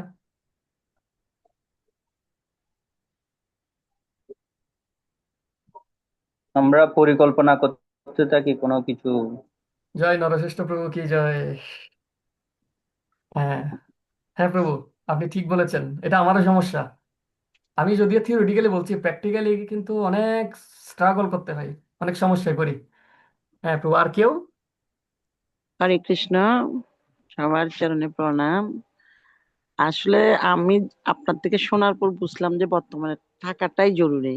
আগে এমন করে কেউ বলেনি, তো সেই জন্য বর্তমানে ছিলাম না, এখন থেকে চেষ্টা করব। আচ্ছা মাতা, আপনি বলবেন আপনি কেন বর্তমানে থাকতে পারেন না, কিসের কারণে, বিচ্যুতি কেন আসে? কেন আসে? সব সময় আসে, এটা জব করলে আসে, ওখানে গেলে আসে, মানে সব সময় হুম। আসে। আচ্ছা ঠিক তবে আছে মাতা, এখন তাহলে। থেকে এখন থেকে আচ্ছা, চেষ্টা করব যে বর্তমানে আচ্ছা, থাকার জন্য। আচ্ছা মাতা। হ্যাঁ, আর কেউ বলবেন কেন আমরা বর্তমানে থাকতে পারি না? না হলে আমরা ফিরে যাচ্ছি আমাদের মূল আলোচনায়। ঠিক আছে, তাহলে আমরা এবার একটু দেখব কেন বর্তমানে থাকতে পারি না, যদিও এটা অনেক উপকারী। কেন পারি না? পরীক্ষা আমার কথা শোনা যাচ্ছে? হ্যাঁ, শোনা যাচ্ছে প্রভু। তো বল। এই আমাদের বর্তমানে থাকতে হবে আরেকটা কারণ হচ্ছে আমরা অধিক চিন্তা করি। অধিক চিন্তা করেন? চিন্তা করেন নাকি দুশ্চিন্তা করেন প্রভু? কিসের কারণে? প্রচুর চিন্তা দুশ্চিন্তা জবে সবগুলো আছে, মানে জব সবই করতে আছে। বসলে রাইট। জব করতে বসলে সেবা আছে, পড়া আছে, মানে জবের টাকা হুম। অন্য কোনো চিন্তা ভাবনা করি এগুলো, এটা। এই প্রত্যেকটা পয়েন্ট নিয়ে আমরা আলোচনা করব। হ্যাঁ, অরণ্য প্রভু, আপনি কিছু বলতে চাচ্ছেন? প্রভু আমি সংক্ষেপে বলুন। বলছিলাম। ও আচ্ছা, আপনি বলছেন না? আচ্ছা ঠিক আছে, তাহলে আমরা আ- প্রণাম। হ্যাঁ প্রভু আমরা মাতা। প্রভু আমরা ভবিষ্যৎ নিয়ে হতাশ প্রভু, এই কারণে আমরা বর্তমানে হ্যাঁ, থাকতে চাই। ভবিষ্যৎ নিয়ে হতাশ, অর্থাৎ দুশ্চিন্তায় থাকি। ভবিষ্যতের জন্য দুশ্চিন্তা, অতীতের জন্য শোক, ফলে বর্তমানে আমরা মোহগ্রস্ত হয়ে যাই। আচ্ছা, থ্যাংক ইউ মাতাজি। এবার আমরা দেখি আমাদের প্রথম অনেকগুলো পয়েন্ট আপনারা বলেছেন, তারপর আমরা একটু আলোচনা করছি। আমরা প্রথম যে বিষয় কেন বর্তমানে থাকতে পারি না, এক নাম্বার হচ্ছে মনের অসচেতনতা। আমাদের তিন ধরনের মন আছে: সচেতন মন, অচেতন মন, অবচেতন মন।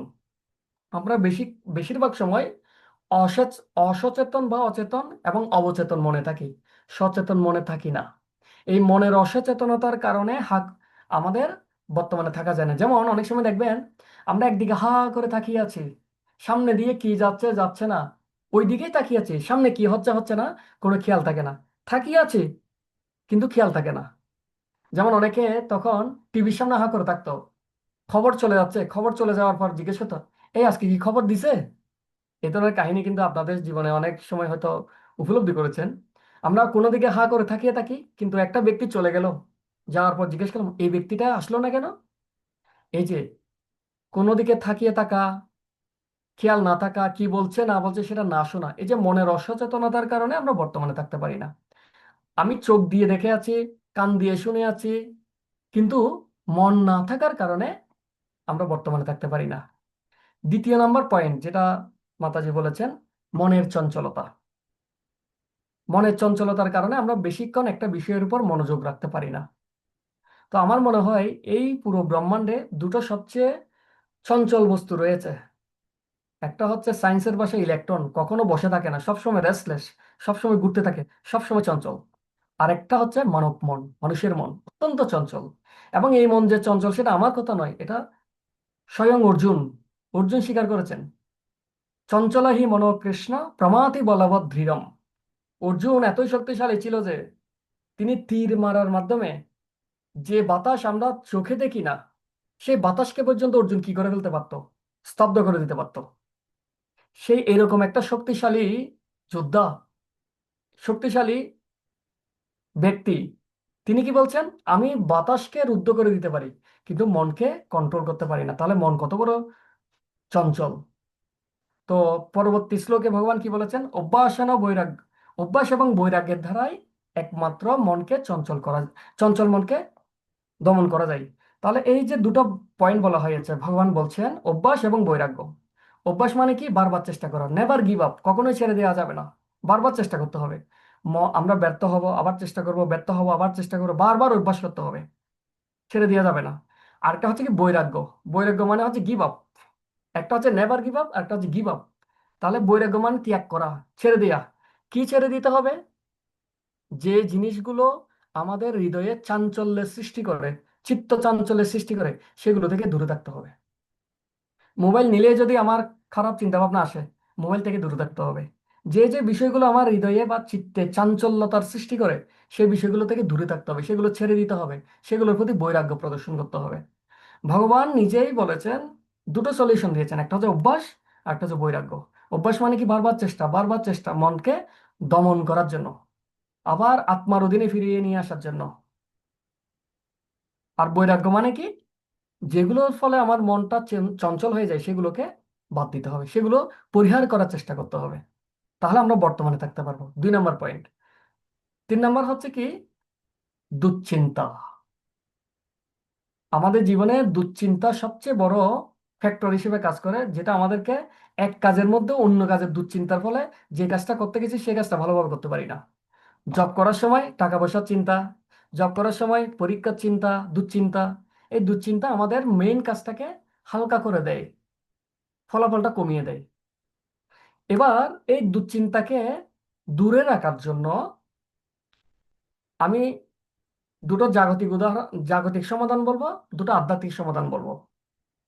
তো যে দুইটা জাগতিক জাগতিক সমাধান, এই দুটো জাগতিক সমাধান আমি ব্যক্তিগতভাবে ফিল করেছি অনেক বেশি ইফেক্টিভ। আপনারাও চেষ্টা করে দেখতে পারেন। আমি ব্যক্তিগতভাবে ফিল করেছি দুশ্চিন্তা মুক্ত হওয়ার জন্য যে দুইটা জাগতিক সমাধান খুবই ইফেক্টিভ। আর আধ্যাত্মিক দুটো সমাধান রয়েছে। প্রথমে আমরা জাগতিক সমাধানটা একটু দেখি। জাগতিক সমাধানের প্রথম হচ্ছে কি, যে কোনো কাজকে ইম্পর্ট্যান্ট বাট নট আর্জেন্টে করে ফেলা। তো আপনারা যারা অনঙ্গ মোহন প্রভুর টাইম ম্যানেজমেন্ট কোর্সটা করেছেন, আপনারা জানবেন আমরা আমাদের জীবনের কাজকে 4টা কোয়াড্রেন্টে ভাগ করতে পারি। একটা হচ্ছে কি, আর্জেন্ট অ্যান্ড ইম্পর্টেন্ট। কিছু কাজ হচ্ছে আর্জেন্ট অ্যান্ড ইম্পর্টেন্ট, যেমন ওয়াশরুমে যাওয়া, এটা ইম্পর্টেন্ট। ওয়াশরুমে না গেলে শরীর ক্ষতি হবে এবং এটা আপনি রোধও করতে পারবেন, এটা যেতেই হবে। তো এই কাজগুলো হচ্ছে আর্জেন্ট অ্যান্ড ইম্পর্টেন্ট। এই ধরনের কাজ যেগুলো আছে, কোথাও আগুন লেগেছে, ঘরে আগুন লেগেছে, আমাকে এই মুহূর্তে ঘর থেকে বেরিয়ে যেতে হবে, এটা হচ্ছে আর্জেন্ট অ্যান্ড ইম্পর্টেন্ট। এই আর্জেন্ট অ্যান্ড ইম্পর্টেন্ট কাজগুলো তৎক্ষণাৎ করে ফেলতে হবে, বাকি রাখা যাবে না। আর কিছু কাজ আছে নট আর্জেন্ট নট ইম্পর্টেন্ট, যেমন কোথাও আইপিএল হচ্ছে, এটা আমার জন্য দেখাটা ইম্পর্টেন্ট না, আর্জেন্টও না, আমি চাইলে সেটা বাদ দিতে পারি। Not urgent not important. এবার হচ্ছে আর্জেন্ট বাট নট ইম্পর্টেন্ট। যেমন ধরুন আপনার আশেপাশে কোনো একটা স্টেডিয়ামে লিওনেল মেসি এসেছে, বিশ্ববিখ্যাত ফুটবল জগতের তারকা। তো আমি যদি 2 ঘন্টার জন্য তিনি স্টেডিয়ামে থাকবেন, তো আমি যদি ওনাকে দেখতে চাই, আর্জেন্টলি 2 ঘন্টার মধ্যে যেতেই হবে। কিন্তু ওনাকে দেখাটা আমার জন্য ইম্পর্টেন্ট না, না দেখলেও কি আর আসে যাই, তাই না? তাহলে এটা হচ্ছে আর্জেন্ট বাট নট ইম্পর্টেন্ট। আরেকটা ক্যাটাগরি রয়েছে, সেটা হচ্ছে ইম্পর্টেন্ট বাট নট আর্জেন্ট। মানে করলে ভালো, করা আমার জন্য ভালো, কিন্তু এখন আর্জেন্ট না। এখন আপনারা আমাকে বলুন যে কোন ক্যাটাগরিতে কাজ করে ফেললে সবচেয়ে উত্তম হয়? Urgent and important, not urgent not important, not urgent important, important but not urgent. আশা করি আপনারা হয়তো বুঝতে পেরেছেন কোন ক্যাটাগরিতে কাজটা করে ফেললে সবচেয়ে ভালো হয়। আর্জেন্ট এবং ইম্পর্টেন্ট, এই ক্যাটাগরিতে আর্জেন্ট, কাজ করবে এবং ইম্পর্টেন্ট। আর্জেন্ট অ্যান্ড ইম্পর্টেন্ট না? আচ্ছা, হ্যাঁ তো অ্যাকচুয়ালি আর্জেন্ট অ্যান্ড ইম্পর্টেন্ট যে কাজগুলো রয়েছে সেগুলো হ্যাঙ্গিং করে রাখার কোনো অপশনই নেই, এটা করতেই হবে। এই তিন, আচ্ছা আমি একটু তাহলে ধীরে ধীরে একটু এক্সপ্লেইন করি বিষয়টা। আমি একটা এক্সাম্পল দিই। মনে করুন কোন একটা স্টুডেন্টের পরীক্ষা আছে, আজকে হচ্ছে মঙ্গলবার, আগামী মঙ্গলবার তার একটা পরীক্ষা আছে। তার এই পরীক্ষার জন্য তার 3 দিন পড়াশোনা করলে সে ভালো রেজাল্ট করতে পারবে, A+ পাবে। তাহলে কিন্তু হাতে সময় আছে 7 দিন। তাহলে এখন যদি সে পড়াশোনা, এখন তার কাছে পরীক্ষার প্রিপারেশন নেওয়াটা হচ্ছে ইম্পর্টেন্ট। বাট আর্জেন্ট না, সময় আছে তো, কালকেও নিতে পারে, পরের দিনও নিতে পারে। এটা এই পড়াশোনাটা তার জন্য এখন ইম্পর্টেন্ট বাট নট আর্জেন্ট। তখন সে কি করলো, আজকের দিনটা কি করলো, ঘুমিয়ে কাটিয়ে দিল। তাহলে আর হাতে আছে কয়দিন, 6 দিন, তার লাগবে কয়দিন, মাত্র 3 দিন। তো পরের দিন গিয়ে চিন্তা করলো, আরে আমার এখনো এই পড়াশোনাটা হচ্ছে আমার জন্য ইম্পর্টেন্ট, এখনো আর্জেন্ট না, আরো সময় আছে তো। সে কি করলো, একটা প্রোগ্রামে চলে গেল। তাহলে 2 দিন চলে গেল, আর হাতে রইলো 5 দিন, এক্সট্রা সময় আছে আরো 2 দিন। এখনো তার কাছে কাজটা হচ্ছে ইম্পর্টেন্ট বাট নট আর্জেন্ট। তার কাছে কোনো টেনশন নেই, কেন, সময় আছে তো, সে পড়তেই পারে চাইলে। পরের দিন দেখা গেল পরিবার থেকে ফোন আসলো, বাড়ি যেতে হবে, কোনো একজন ব্যক্তি মারা গিয়েছেন, তাকে সেখানে চলে যেতে হচ্ছে পড়াশোনা না করে। এখনো পর্যন্ত 7 দিনের মধ্যে 3 দিন চলে গেল, আরো আছে 4 দিন, সময় লাগবে মাত্র 3 দিন পড়াশোনা শেষ করতে। তাহলে একদিন যেহেতু বেশ এক্সট্রা আছে, তার জন্য পড়াশোনাটা হচ্ছে ইম্পর্টেন্ট বাট এখনো আর্জেন্ট না, সময় আছে তো। এরপর দিন সে যখন বাড়িতে আসলো, হয়ে গেল অসুস্থ, অসুস্থতায় আর একটা দিন চলে গেল। তাহলে এখন কিন্তু তার হাতে সময় আছে 3 দিন, পড়াশোনা করার জন্য লাগবে 3 দিন। সুতরাং এখন তার কাছ তার কাছে সেটা ইম্পর্টেন্ট বাট নট আর্জেন্ট নেই, এখন আর্জেন্ট অ্যান্ড ইম্পর্টেন্টে চলে গেছে। এখন তাকে পড়তেই হবে, ভালো ভালো রেজাল্ট করতে হলে তাকে পড়তেই হবে। এখন দেখুন, যখন ইম্পর্টেন্ট বাট নট আর্জেন্টে ছিল তখন তার কোনো টেনশন ছিল না, দুশ্চিন্তা ছিল না। যেই মাত্র কাজটা ইম্পর্টেন্ট বাট নট আর্জেন্ট থেকে আর্জেন্ট অ্যান্ড ইম্পর্টেন্টে চলে গেছে, তখনই তার মধ্যে টেনশন শুরু হলো, দুশ্চিন্তা শুরু হলো। বাই চান্স যদি আমি আরেকটা দিন হারিয়ে যাই, যদি পড়তে না পারি, ধরুন দেখা গেল সে এমন অসুস্থ হলো, আর একটা দিন চলে গেল, তার পড়াশোনার সময় লাগবে 3 দিন কিন্তু হাতে আছে 2 দিন। চিন্তা করে দেখুন তো দুশ্চিন্তাটা কি লেভেলের বাড়বে। তখন সে কি করবে, না না, A+ আমার দরকার নেই, আমি কোনো মতে 60-70 পেলেই হলো। আস্তে আস্তে টার্গেটটা কমে যাচ্ছে। চাইলে সে ইম্পর্টেন্ট বাট নট আর্জেন্ট, ওই সময়টাতে তার কোনো দুশ্চিন্তা ছিল না।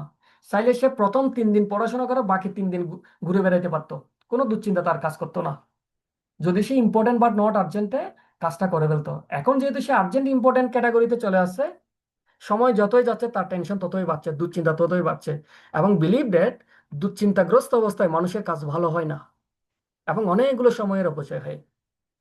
সুতরাং আমরা একটা স্টাডির উদাহরণ দিয়ে বোঝালাম, সেটা একটা, আমরা সবাই চাকরি জীবনে আছি, আমাদের চাকরির ক্ষেত্রেও হতে পারে কোনো বস কোনো একটা কাজ দিয়েছে, 7 দিনের পর ডেডলাইন, 3 দিনে কাজ শেষ করতে পারবো। আমি চাইলে প্রথম 3 দিন কাজটা করে রিল্যাক্সে থাকতে পারি, কোনো টেনশন নেই, আমি তো কাজ করে ফেলছি। কিন্তু আমি সেটা যদি হ্যাং করে রেখে পরের 3 দিনে চলে যাই, পরের 3 দিনে যে কোনো মুহূর্তে যে কোনো আর্জেন্ট কিছু চলে আসতে পারে, তখন হয় ঘুম বাদ দিতে হবে, না হয় পরিবার বাদ দিতে হবে, না হয় সাধনা বাদ দিতে হবে। এভাবে আমরা আস্তে আস্তে দুশ্চিন্তার বলয়ের মধ্যে ঢুকে যাই। সুতরাং যারা বুদ্ধিমান তারা আর্জেন্ট অ্যান্ড ইম্পর্টেন্টের জন্য কাজটাকে ঝুলিয়ে না রেখে আগে থেকে পরিকল্পনা করে ইম্পর্টেন্ট বাট নট আর্জেন্ট ক্যাটাগরিতে কাজটা করে ফেলেন। এবং এটা হচ্ছে আমার জানা মতে, আমি ব্যক্তিগত জীবনে সবচেয়ে প্র্যাকটিক্যাল এক্সাম্পল দুশ্চিন্তা মুক্ত থাকা। আরেকটা হচ্ছে কি, রোড ম্যাপ। এই যে অনেকে বলি আমরা জবের সময় পড়ার চিন্তা, পড়ার সময় জবের চিন্তা, বা আরতির সময় চাকরির চিন্তা। এটা কেন হয়? কারণ আমাদের রোড ম্যাপ থাকে না, আমাদের কোনো প্ল্যান থাকে না। প্ল্যান না থাকার কারণে আমরা এক কাজের সময় অন্য কাজের চিন্তায় বিভোর হয়ে পড়ি।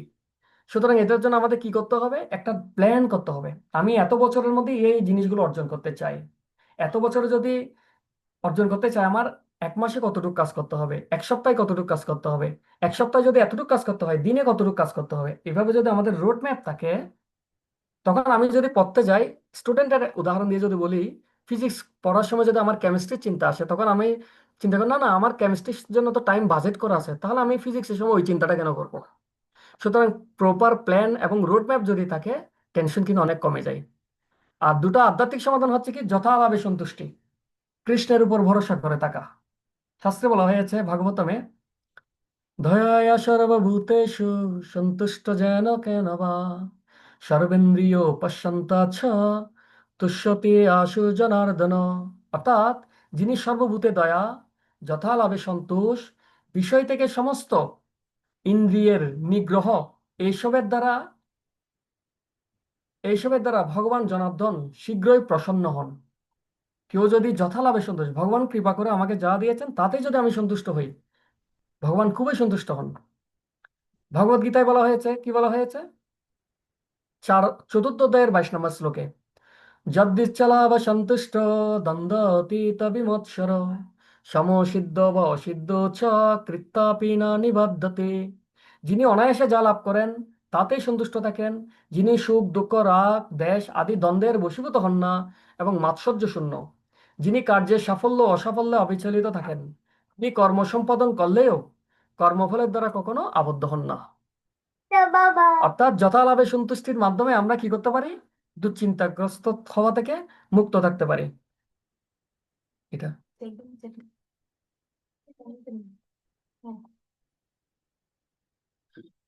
এবং শাস্ত্রে একটা শ্লোকে বলা হয়েছে, কেন আমরা ভগবানের উপর নির্ভর করে থাকবো? আমরা মনে করতে পারি আমার যদি অনেক টাকা পয়সা থাকে, অনেক সম্পদ থাকে, আমরা দুঃখ থেকে মুক্ত থাকতে পারি। আসলে টাকা পয়সা সম্পদ কখনো আমাদেরকে দুঃখ থেকে মুক্ত করতে পারে না, যদি না কৃষ্ণের কৃপা আমাদের উপর বর্ষিত না হয়। কৃষ্ণের কৃপা বিনা নহে দুঃখের মোচন, তাকে যদি বিদ্যা খুল কোটি কোটি ধন। কোটি কোটি টাকা থাকলেও, ধন থাকলেও, বিদ্যা থাকলেও, বংশ আভিজাত্য থাকলেও কেউ এই জগতের কষ্ট থেকে মুক্ত হতে পারে না। শুধুমাত্র কৃষ্ণের কৃপাতে এটা সম্ভব। সুতরাং আমরা যদি বুদ্ধিমান হই, এত দুশ্চিন্তাগ্রস্ত না হই, আমি আমার কর্তব্য কর্ম করে যাব আর বাকিটা ভগবানের উপর ফেলে দিব। সুতরাং দ্বিতীয় উদাহরণ হচ্ছে কি, দ্বিতীয় সমাধান হচ্ছে কি, নিষ্কাম কর্ম করা। যদিও ভগবদ গীতার অন্যতম একটা উদ্দেশ্য হচ্ছে আমাদেরকে শিক্ষা দেয়া। কিসের শিক্ষা? নিষ্কাম কর্মের শিক্ষা দেয়া। অর্জুনকে কিসের শিক্ষা দেওয়ার জন্য ভগবান গীতা দান করেছেন? যে তুমি কেবলমাত্র নিমিত্ত মাত্র, আমার নিমিত্ত মাত্র হয়ে তুমি কর্ম করো, ফল দেওয়ার মালিক আমি। আর অর্জুন কেন দুঃখগ্রস্ত হয়েছিল? কারণ কর্ম করার আগে কর্মের ফল কি হবে সে বিষয়ে সন্দেহ, সে বিষয়ে দুশ্চিন্তাগ্রস্ত হয়েছিল, ফল নিয়ে। তো কৃষ্ণ কি বলেছেন? ফল নিয়ে তোমার চিন্তা করার দরকার নাই, যা করার আমি সব করে রেখেছি, তুমি শুধু নিমিত্ত মাত্র হও, যুদ্ধ করো আর রাজ্য সুখ ভোগ করো। আর যদি রাজ্য সুখ ভোগ নাও করো, স্বর্গলোকে গিয়ে কি করো? সুখ অনুভব করো, উপভোগ করো। সুতরাং সুখী হওয়ার, টেনশন মুক্ত হওয়ার অন্যতম একটা উপায় হচ্ছে কি, নিষ্কাম কর্ম করা। যেমন একটা এক্সাম্পল আমরা বলি, একবার একটা স্টুডেন্ট, সে সারা জীবন পরীক্ষায় ফার্স্ট হতো। তো জীবনের সর্বশেষ পরীক্ষা মাস্টার্সে সে পরীক্ষা দিয়েছে। পরীক্ষা দেওয়ার পর তার পরীক্ষাটা ভালো হয়নি।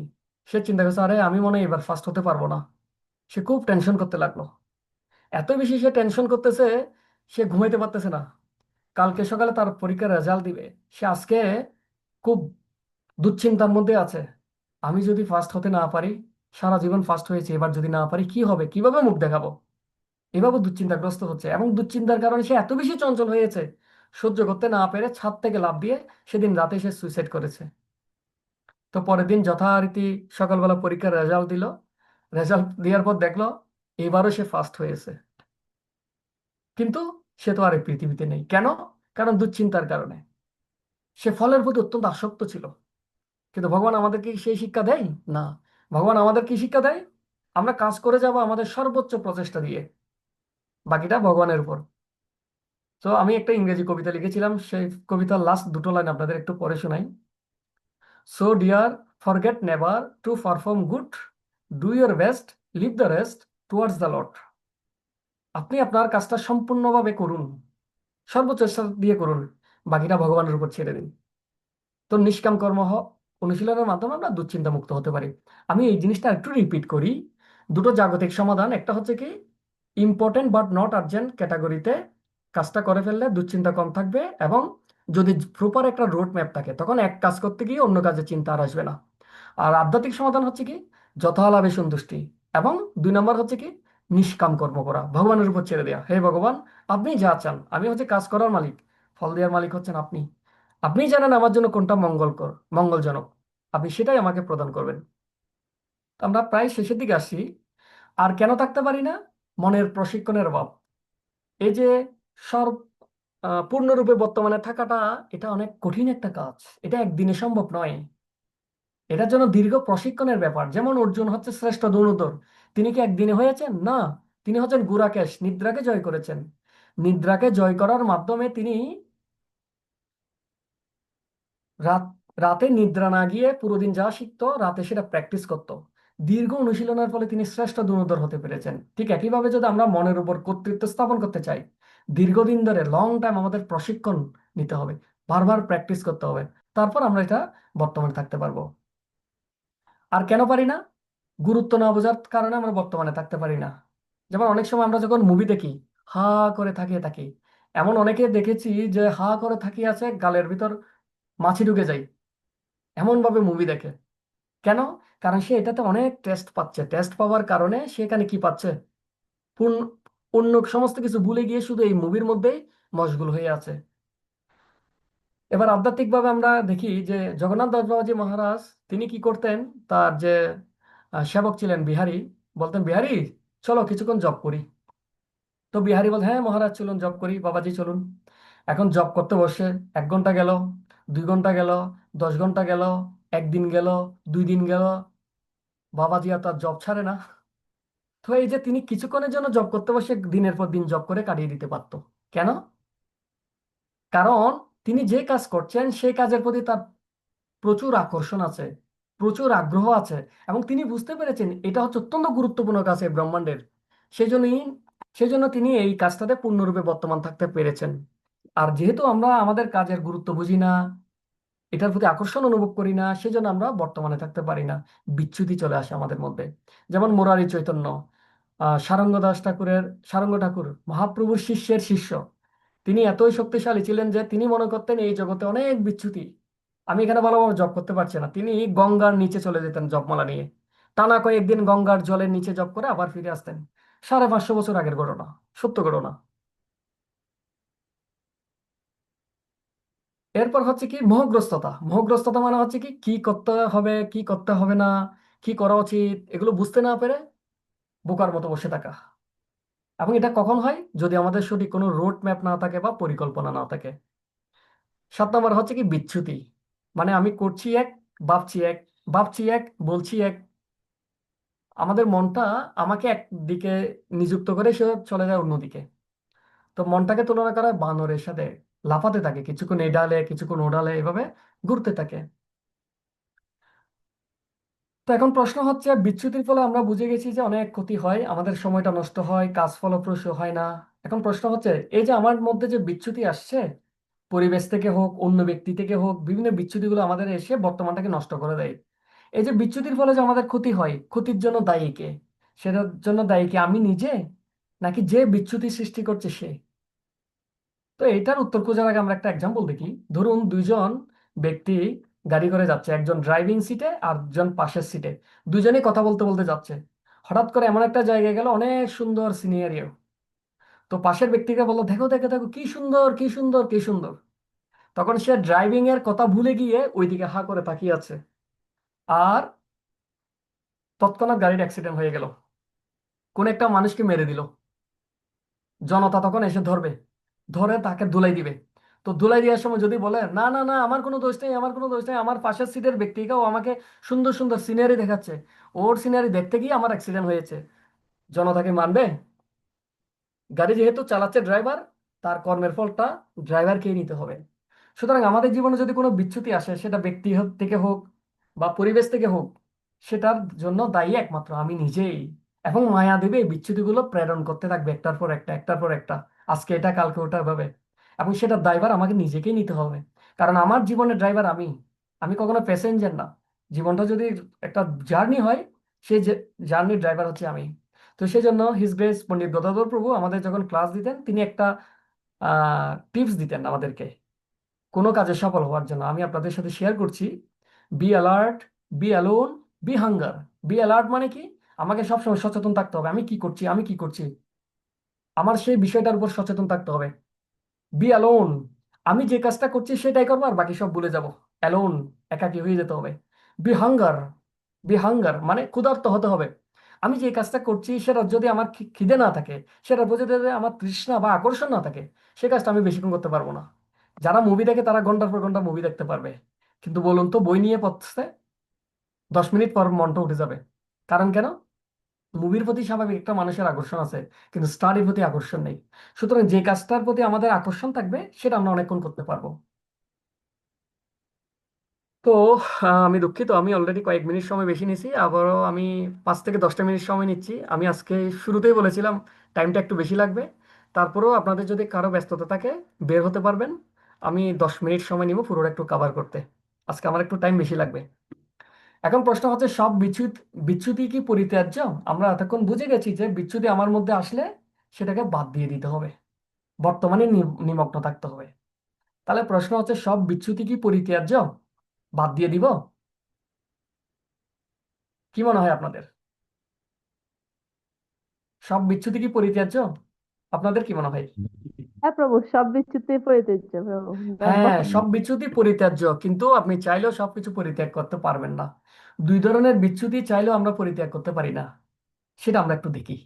এবং তাদের ক্ষেত্রে আমি কি করব? নাম্বার ওয়ান, কিছু কিছু বিচ্যুতি হচ্ছে মোর ইম্পর্টেন্ট, মানে এত বেশি গুরুত্বপূর্ণ হঠাৎ করে মাথায় আসছে। আবার কিছু কিছু হচ্ছে মোর নোটিফাইং, বারবার আসতে থাকবে মনে, বারবার আসতে থাকবে, বারবার আসতে থাকবে, মোবাইলের নোটিফিকেশনের মতো টুং টুং করে আসবে, টুং টুং করে আসবে, মোর নোটিফাইং। তাহলে এই দুই ধরনের বিচ্যুতি আমি চাইলেও কিন্তু বাদ দিতে পারি না। তাহলে তাদের উপায় কি? তাদেরকে এক পাশে পার্ক করে রাখতে হবে। হ্যাঁ, তুমি এই প্ল্যানিংটা আমি জব করছি, হঠাৎ করে আমার এই চিন্তাটা আসছে, দেখলাম যে না, এই চিন্তাটা ভালো তো, খারাপ না, কিন্তু এটা যদি চিন্তা করতে চাই আমার জবটা আবার নষ্ট হবে। অথবা এমন একটা জিনিস সেটা বারবার আমার মনে আসতেছে, কিন্তু এটা যদি আমি এদিকে সময় দিই আমার জবটা নষ্ট হবে, তখন আমাকে কি করতে হবে? ছোটখাটো করে কোনো এক জায়গায় নোট ডাউন করে ফেলে রাখতে হবে। ঠিক আছে, আমি তোমাকে চিন্তা করব, তোমাকে নিয়ে ভাববো, তবে এখন নয়, আগে আমার জব করার পর। তখন আমি কোথাও নোট ডাউন করে রেখে দিলাম, এটা এক জায়গায় পার্ক করে রেখে দিলাম। তারপর আমি আবার পুনরায় বর্তমানে ফিরে আসবো, আমার বর্তমান কাজটা করতে থাকবো, করতে থাকবো। যখন আমি ফ্রি হব, ওই যে যে এতক্ষণ আমাকে বারবার ডিস্টার্ব করছিল, মনে হচ্ছিল অনেক বেশি গুরুত্বপূর্ণ, তখন সেটাকে নিয়ে আমি আলাদাভাবে চিন্তা করব। অর্থাৎ কিছু কিছু মোর ইম্পর্টেন্ট এবং মোর নোটিফাইং বিচ্যুতি আছে যেগুলো আমাদের জীবনে বারবার আসতে থাকে, এগুলো চাইলেও আমি কি করতে পারি না, সরাইতে পারি না। তার সলিউশন হচ্ছে কি? এক জায়গায় পার্ক করে রাখতে হবে। হ্যাঁ, আমি ভাববো, তবে এখন নয়, পরে। তো এটা হচ্ছে গুরুত্বপূর্ণ বিষয়, যে অপরিত্যাজ্য কিছু বিচ্যুতি। এবার হচ্ছে আমরা বর্তমানে থাকার উপকারিতা, সরি, বর্তমানে থাকার উপায়, আমরা কিভাবে বর্তমানে থাকতে পারি। আমরা শুরুতেই একটা শ্লোক পড়েছিলাম, একদম শুরুর থেকে, যে মন বশে রাখা সম্ভব সেটা তার বন্ধু, আর যে মন বশে রাখা যায় না বা কন্ট্রোল করা যায় না সে মন তার পরম শত্রু। আপনারা দেখবেন অনিয়ন্ত্রিত মনের কারণে বড় বড় দুর্ঘটনা ঘটে যায়, অনিয়ন্ত্রিত মনের কারণে বড় বড় পোস্ট থেকে ছাঁটাই হয়ে যায়, কারণ তার মন তার শত্রুর মতো আচরণ করে এবং মনোরথে ধাবিত হওয়ার কারণে সে ইলিগাল অনেক কাজকর্ম করে ফেলে, ফলে সাফার করতে থাকে। তো আমরা দেখেছি মন হচ্ছে শত্রু, এখনো যেহেতু আমরা আমাদের মনকে নিয়ন্ত্রণ করতে পারিনি, আমাদের মন আমাদের শত্রু। আপনারা দেখবেন এক দেশ আর এক দেশ তার পার্শ্ববর্তী শত্রু দেশকে সবসময় অবজারভেশনে রাখে। কিভাবে? হয় স্যাটেলাইটের মাধ্যমে, অথবা ড্রোন দিয়ে। ড্রোনগুলো অনেক সময় বেলুনের মতো ড্রোন, বর্তমানে চীন কতগুলো ড্রোন আবিষ্কার করেছে, দেখতে পাখির মতো, মনে হবে পাখি উঠতেছে আকাশে, কিন্তু আসলে ওগুলো হচ্ছে ড্রোন, যেগুলো দিয়ে অন্য একটা দেশের উপর নজরদারি করছে, পর্যবেক্ষণ করছে। কি জন্য? কেন পাহারা দেওয়া হয়, নজরদারি দেওয়া হয়?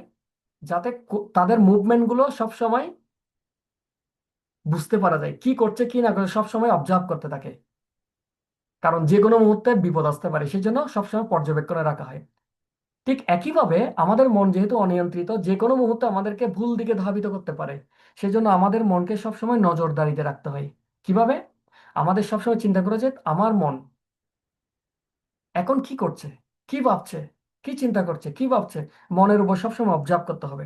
মনটাকে সামনে রেখে, মন তুমি এখন কি করছো, কি ভাবছো, এভাবে মনকে সবসময় অবজারভেশনে রাখতে হবে। কারণ মন হচ্ছে শত্রু, যেহেতু এখনো নিয়ন্ত্রিত নয়, সুতরাং সবসময় অবজারভেশনে রাখার মাধ্যমে আমরা বর্তমানে থাকতে পারি। অতীন্দ্রিয় মন, অন্তরিন্দ্রিয় মন বিভিন্ন ইন্দ্রিয়ের সাহায্যে কার্যক্রম পরিচালনা করে। ইন্দ্রিয়ের কার্যক্রম যেমন কান দিয়ে শোনা, চোখ দিয়ে দেখা, মুখ দিয়ে বলা, জিহ্বা দিয়ে স্বাদ নেওয়া ইত্যাদি। সুতরাং মনকে যদি নিবিড় পর্যবেক্ষণে রাখা যায়, এই সমস্ত কার্যক্রম অর্থাৎ কথা বলা, দেখা, শোনা, এগুলো ধীরে ধীরে শুদ্ধ হবে এবং মনোযোগিতার সাথে হবে। অর্থাৎ সবসময় মনকে অবজারভেশনে রাখতে হবে, সে কি করছে কি বলছে, সবসময় পাহারা দিতে হবে মনকে। দুই নম্বর হচ্ছে কি? বিচ্যুতি নিয়ে সতর্ক থাকা। আমি যখন মূল কাজটা করব, সতর্ক থাকতে হবে, এর মধ্যে কোনো বিচ্যুতি ঢুকে যাচ্ছে না তো, এর মধ্যে অন্য কিছু ঢুকে যাচ্ছে না তো, অলওয়েজ অ্যালার্ট থাকতে হবে, বি অ্যালার্ট, বি অ্যালার্ট। এখন মনে করুন আমি কিছুটা সময় নিজেকে বর্তমানে রাখতে পারছি, 2 সেকেন্ড, 5 সেকেন্ড, 10 সেকেন্ড, 12 সেকেন্ড হলে ধারণা, 144 সেকেন্ড হলে ধ্যান, 1728 সেকেন্ড, সরি, এই ধরনের 28.8 মিনিট হলে সমাধি। তো আমি তো মনে করুন 2 সেকেন্ড, 10 সেকেন্ড বর্তমানে থাকতে পারছি। অতটুকু দিয়ে থেকে গেলে হবে না, আমাদেরকে আস্তে আস্তে সেইটা বাড়াতে হবে। বর্তমানে থাকার যে সক্ষমতা সেটা আস্তে আস্তে বৃদ্ধি করতে হবে। এই তিনটা হচ্ছে সলিউশন। তো আমরা আজকে কি কি শিখলাম, যেহেতু আমাদের টাইম শর্ট, আমি জাস্ট সংক্ষেপে একটু আইডিয়া দিয়ে দিচ্ছি, যদিও আপনাদের থেকে হয়তো জিজ্ঞেস করা যেত, বাট সময় স্বল্পতার কারণে জিজ্ঞেস করব না। আমরা আজকে বর্তমান কি এবং বিচ্যুতি কি শিখলাম। যে কাজটা করছি বলছি বা যে চিন্তাটা করছি সেটা হচ্ছে বর্তমান, এর বাইরে সবকিছু বিচ্যুতি। কিছু বিচ্যুতির উদাহরণ পেলাম, যেমন জপের সময় প্রচারের চিন্তা, গ্রন্থ বিতরণের চিন্তা, পড়ার সময় জপের চিন্তা। তারপর বর্তমানে থাকার মাধ্যমে যারা সফল হয়েছেন, আইনস্টাইনের কাহিনী বললাম, ডক্টর মোহাম্মদ শহীদুল্লাহর কাহিনী বললাম, আধ্যাত্মিক ব্যক্তিবর্গ যারা বৈষ্ণব আচার্যবর্গরা রয়েছেন তাদের কথা বললাম, ধ্রুব মহারাজ, হরিদাস ঠাকুর, অর্জুন, যারা বর্তমানে একাগ্রতার মাধ্যমেই কিন্তু আধ্যাত্মিকভাবে সফল হয়েছেন, এবং যারা অষ্টসিদ্ধিপ্রাপ্ত মুনি ঋষিরা তাদের কথা বললাম। আর বর্তমানে থাকার উপকারিতা কি? মনোযোগিতা বাড়বে, সময় অপচয় রোধ হবে, অল্প সময় অধিক ফলাফল হবে, মুনি ঋষিদের বিজ্ঞান অপেক্ষা বহু বহু চমকপ্রদ প্রাপ্তি সম্ভব শুধু মাত্র বর্তমানে থাকার মাধ্যমে। মুনি ঋষিদের মতো বিজ্ঞান অপেক্ষা বহু চমকপ্রদ প্রাপ্তি সম্ভব শুধুমাত্র বর্তমানে থাকার মাধ্যমে। আর কেন বর্তমানে থাকতে পারি না? মনের অসচেতনতা, মনের চঞ্চলতা, দুশ্চিন্তা, প্রশিক্ষণের অভাব, মোহগ্রস্ততা, যা করছি তার প্রতি কোনো আকর্ষণ না থাকা। এবং উপায় কি? মনের চঞ্চলতা, দুশ্চিন্তার জন্য আমরা গুরুত্বপূর্ণ দুটো জাগতিক এবং দুটো আধ্যাত্মিক উদাহরণ দিয়েছিলাম। জাগতিকটা হচ্ছে কি? ইম্পর্টেন্ট বাট নট আর্জেন্ট ক্যাটাগরিতে জীবনের সমস্ত কাজ করে ফেলা এবং একটা রোড ম্যাপ থাকা। আর আধ্যাত্মিক হচ্ছে কি? যথা লাভে সন্তুষ্টি। কৃষ্ণ আমার কর্মফল, আমার দেহ, আমার প্রবৃত্তি, আমার নেচারের উপর ভিত্তি করে যা দিয়েছে তাতে সন্তুষ্ট থাকার অনুশীলন করা এবং নিষ্কাম কর্ম করার অনুশীলন করা। আমি কাজ করে যাব, ফল দিবেন ভগবান। এরপর আমরা অপরিত্যাজ্য বিচ্যুতিগুলো সম্পর্কে জানলাম, যেগুলো বারবার আসবে তাদের কি করতে হবে? এক জায়গায় পার্ক করে রাখতে হবে, যেমন মোর ইম্পর্টেন্ট বিচ্যুতি, মোর নোটিফাইং বিচ্যুতি। আর বর্তমানে থাকার উপায় কি? সবসময় নজরদারিতে রাখতে হবে। মন যেহেতু অনিয়ন্ত্রিত, তাই শত্রু সবসময় পাহারায় রাখতে হবে, বিচ্যুতি নিয়ে সতর্কতা থাকতে হবে, এবং বর্তমানে থাকার সময়টা প্রতিনিয়ত বাড়ানোর চেষ্টা করতে হবে। সো আমরা একদম শেষের দিকে আমরা সবাই মিলে একটা স্লোগান বলবো। যদি আপনারা পারেন আপনারাও মাইক্রোফোন অন করে বলতে পারেন। স্লোগানটা হচ্ছে কি? Catch the present, utilize the present, minimize the deviation, minimize the maya and maya become successful. মানে বর্তমানকে ধরুন, বর্তমানকে সদ্ব্যবহার করুন, বিচ্যুতিকে কমান, মায়াকে কমান, তার ফলে কি হবে? সফল হন। এবার আমরা দেখব আমাদের এই ক্লাসের একটা শেষ কথা, যে কথাটা ক্যারি করে নিয়ে যাবো আমরা সবাই বাড়িতে। শেষ কথাটা হচ্ছে কি? এই পুরো ক্লাসের একটা সারমর্ম দিচ্ছি দুটো লাইনে। শেষ কথাটা হচ্ছে কি? এক, খুবই গুরুত্বপূর্ণ, আমি যখন যা করছি পূর্ণ মনোযোগ সহকারে শুধু তাই করব, এছাড়া আর অন্য কিছু করব না, ভাববো না। 2 নাম্বার, সবসময় চেক করব আমি কি বর্তমানে আছি নাকি বিচ্যুতিতে আছি। এই দুটা লাইন হচ্ছে আমার পুরো ক্লাসের সারমর্ম। এই দুইটাই শেষ কথা, এই দুইটাই হচ্ছে আমাদের ক্যারি করে নিয়ে যাওয়ার প্রচেষ্টা করা উচিত। এবং আমরা অনেক কিছু দেখেছি, অনেক কিছু শুনেছি বর্তমান সম্পর্কে, ঠিক কিনা? তো বর্তমানটা যদি এতই গুরুত্বপূর্ণ হয়, সেটা আমাদের জীবনে প্রয়োগ করা উচিত। হ্যাঁ, অবশ্যই উচিত। তো এখন আমি চেষ্টা করলে হবে? যে কোনো কার্যসিদ্ধির জন্য দুটো জিনিস দরকার, একটা হচ্ছে নিজের প্রচেষ্টা, আর একটা হচ্ছে ভগবানের কৃপা। তো যেহেতু ভগবানের কৃপা বিনা কোনো কিছুই সম্ভব নয়, আমরা সবাই মিলে ভগবানের কাছে একটা প্রার্থনা করার মধ্য দিয়ে আজকে আমাদের ক্লাসের সমাপ্তি ঘোষণা করব। তাহলে আপনারা কি প্রস্তুত আমার সাথে প্রার্থনাটা করার জন্য? আপনারা কি ইচ্ছুক? যদি আপনারা ইচ্ছুক হন, প্রথমে আমি বলবো, আমার পরপর আপনারা বলবেন, তাহলে একটা সুন্দর দেখাবে। আমরা প্রার্থনার মধ্য দিয়ে ভগবানের কাছে আজকের ক্লাসটা এখানে সমাপ্তি ঘোষণা করব, এবং সবসময় বর্তমান ও বিচ্যুতি নিয়ে সতর্ক থাকার একটু চেষ্টা করব প্রতিটা কাজে, প্রতিটা মুহূর্তে। তো প্রার্থনা, আমরা একটু প্রার্থনা করি। হে প্রভু, আপনি সমস্ত জীবের প্রতিপালক, আপনি কাল রূপে জীবের সর্বস্ব হরণ করে থাকেন।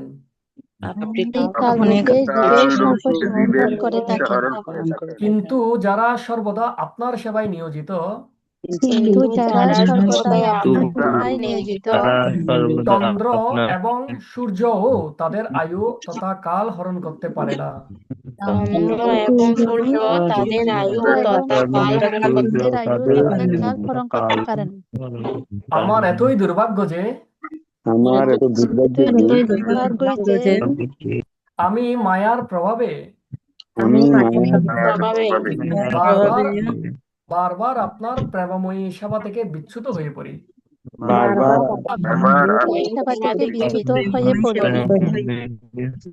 পরম করুণাময়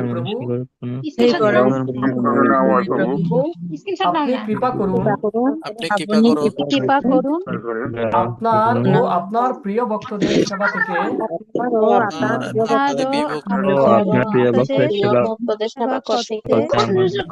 আমার যেন কখনো বিচ্যুতি না ঘটে এবং প্রতিটা মুহূর্তে যেন প্রেমময়ী সেবায় পূর্ণরূপে বর্তমান থাকতে পারি।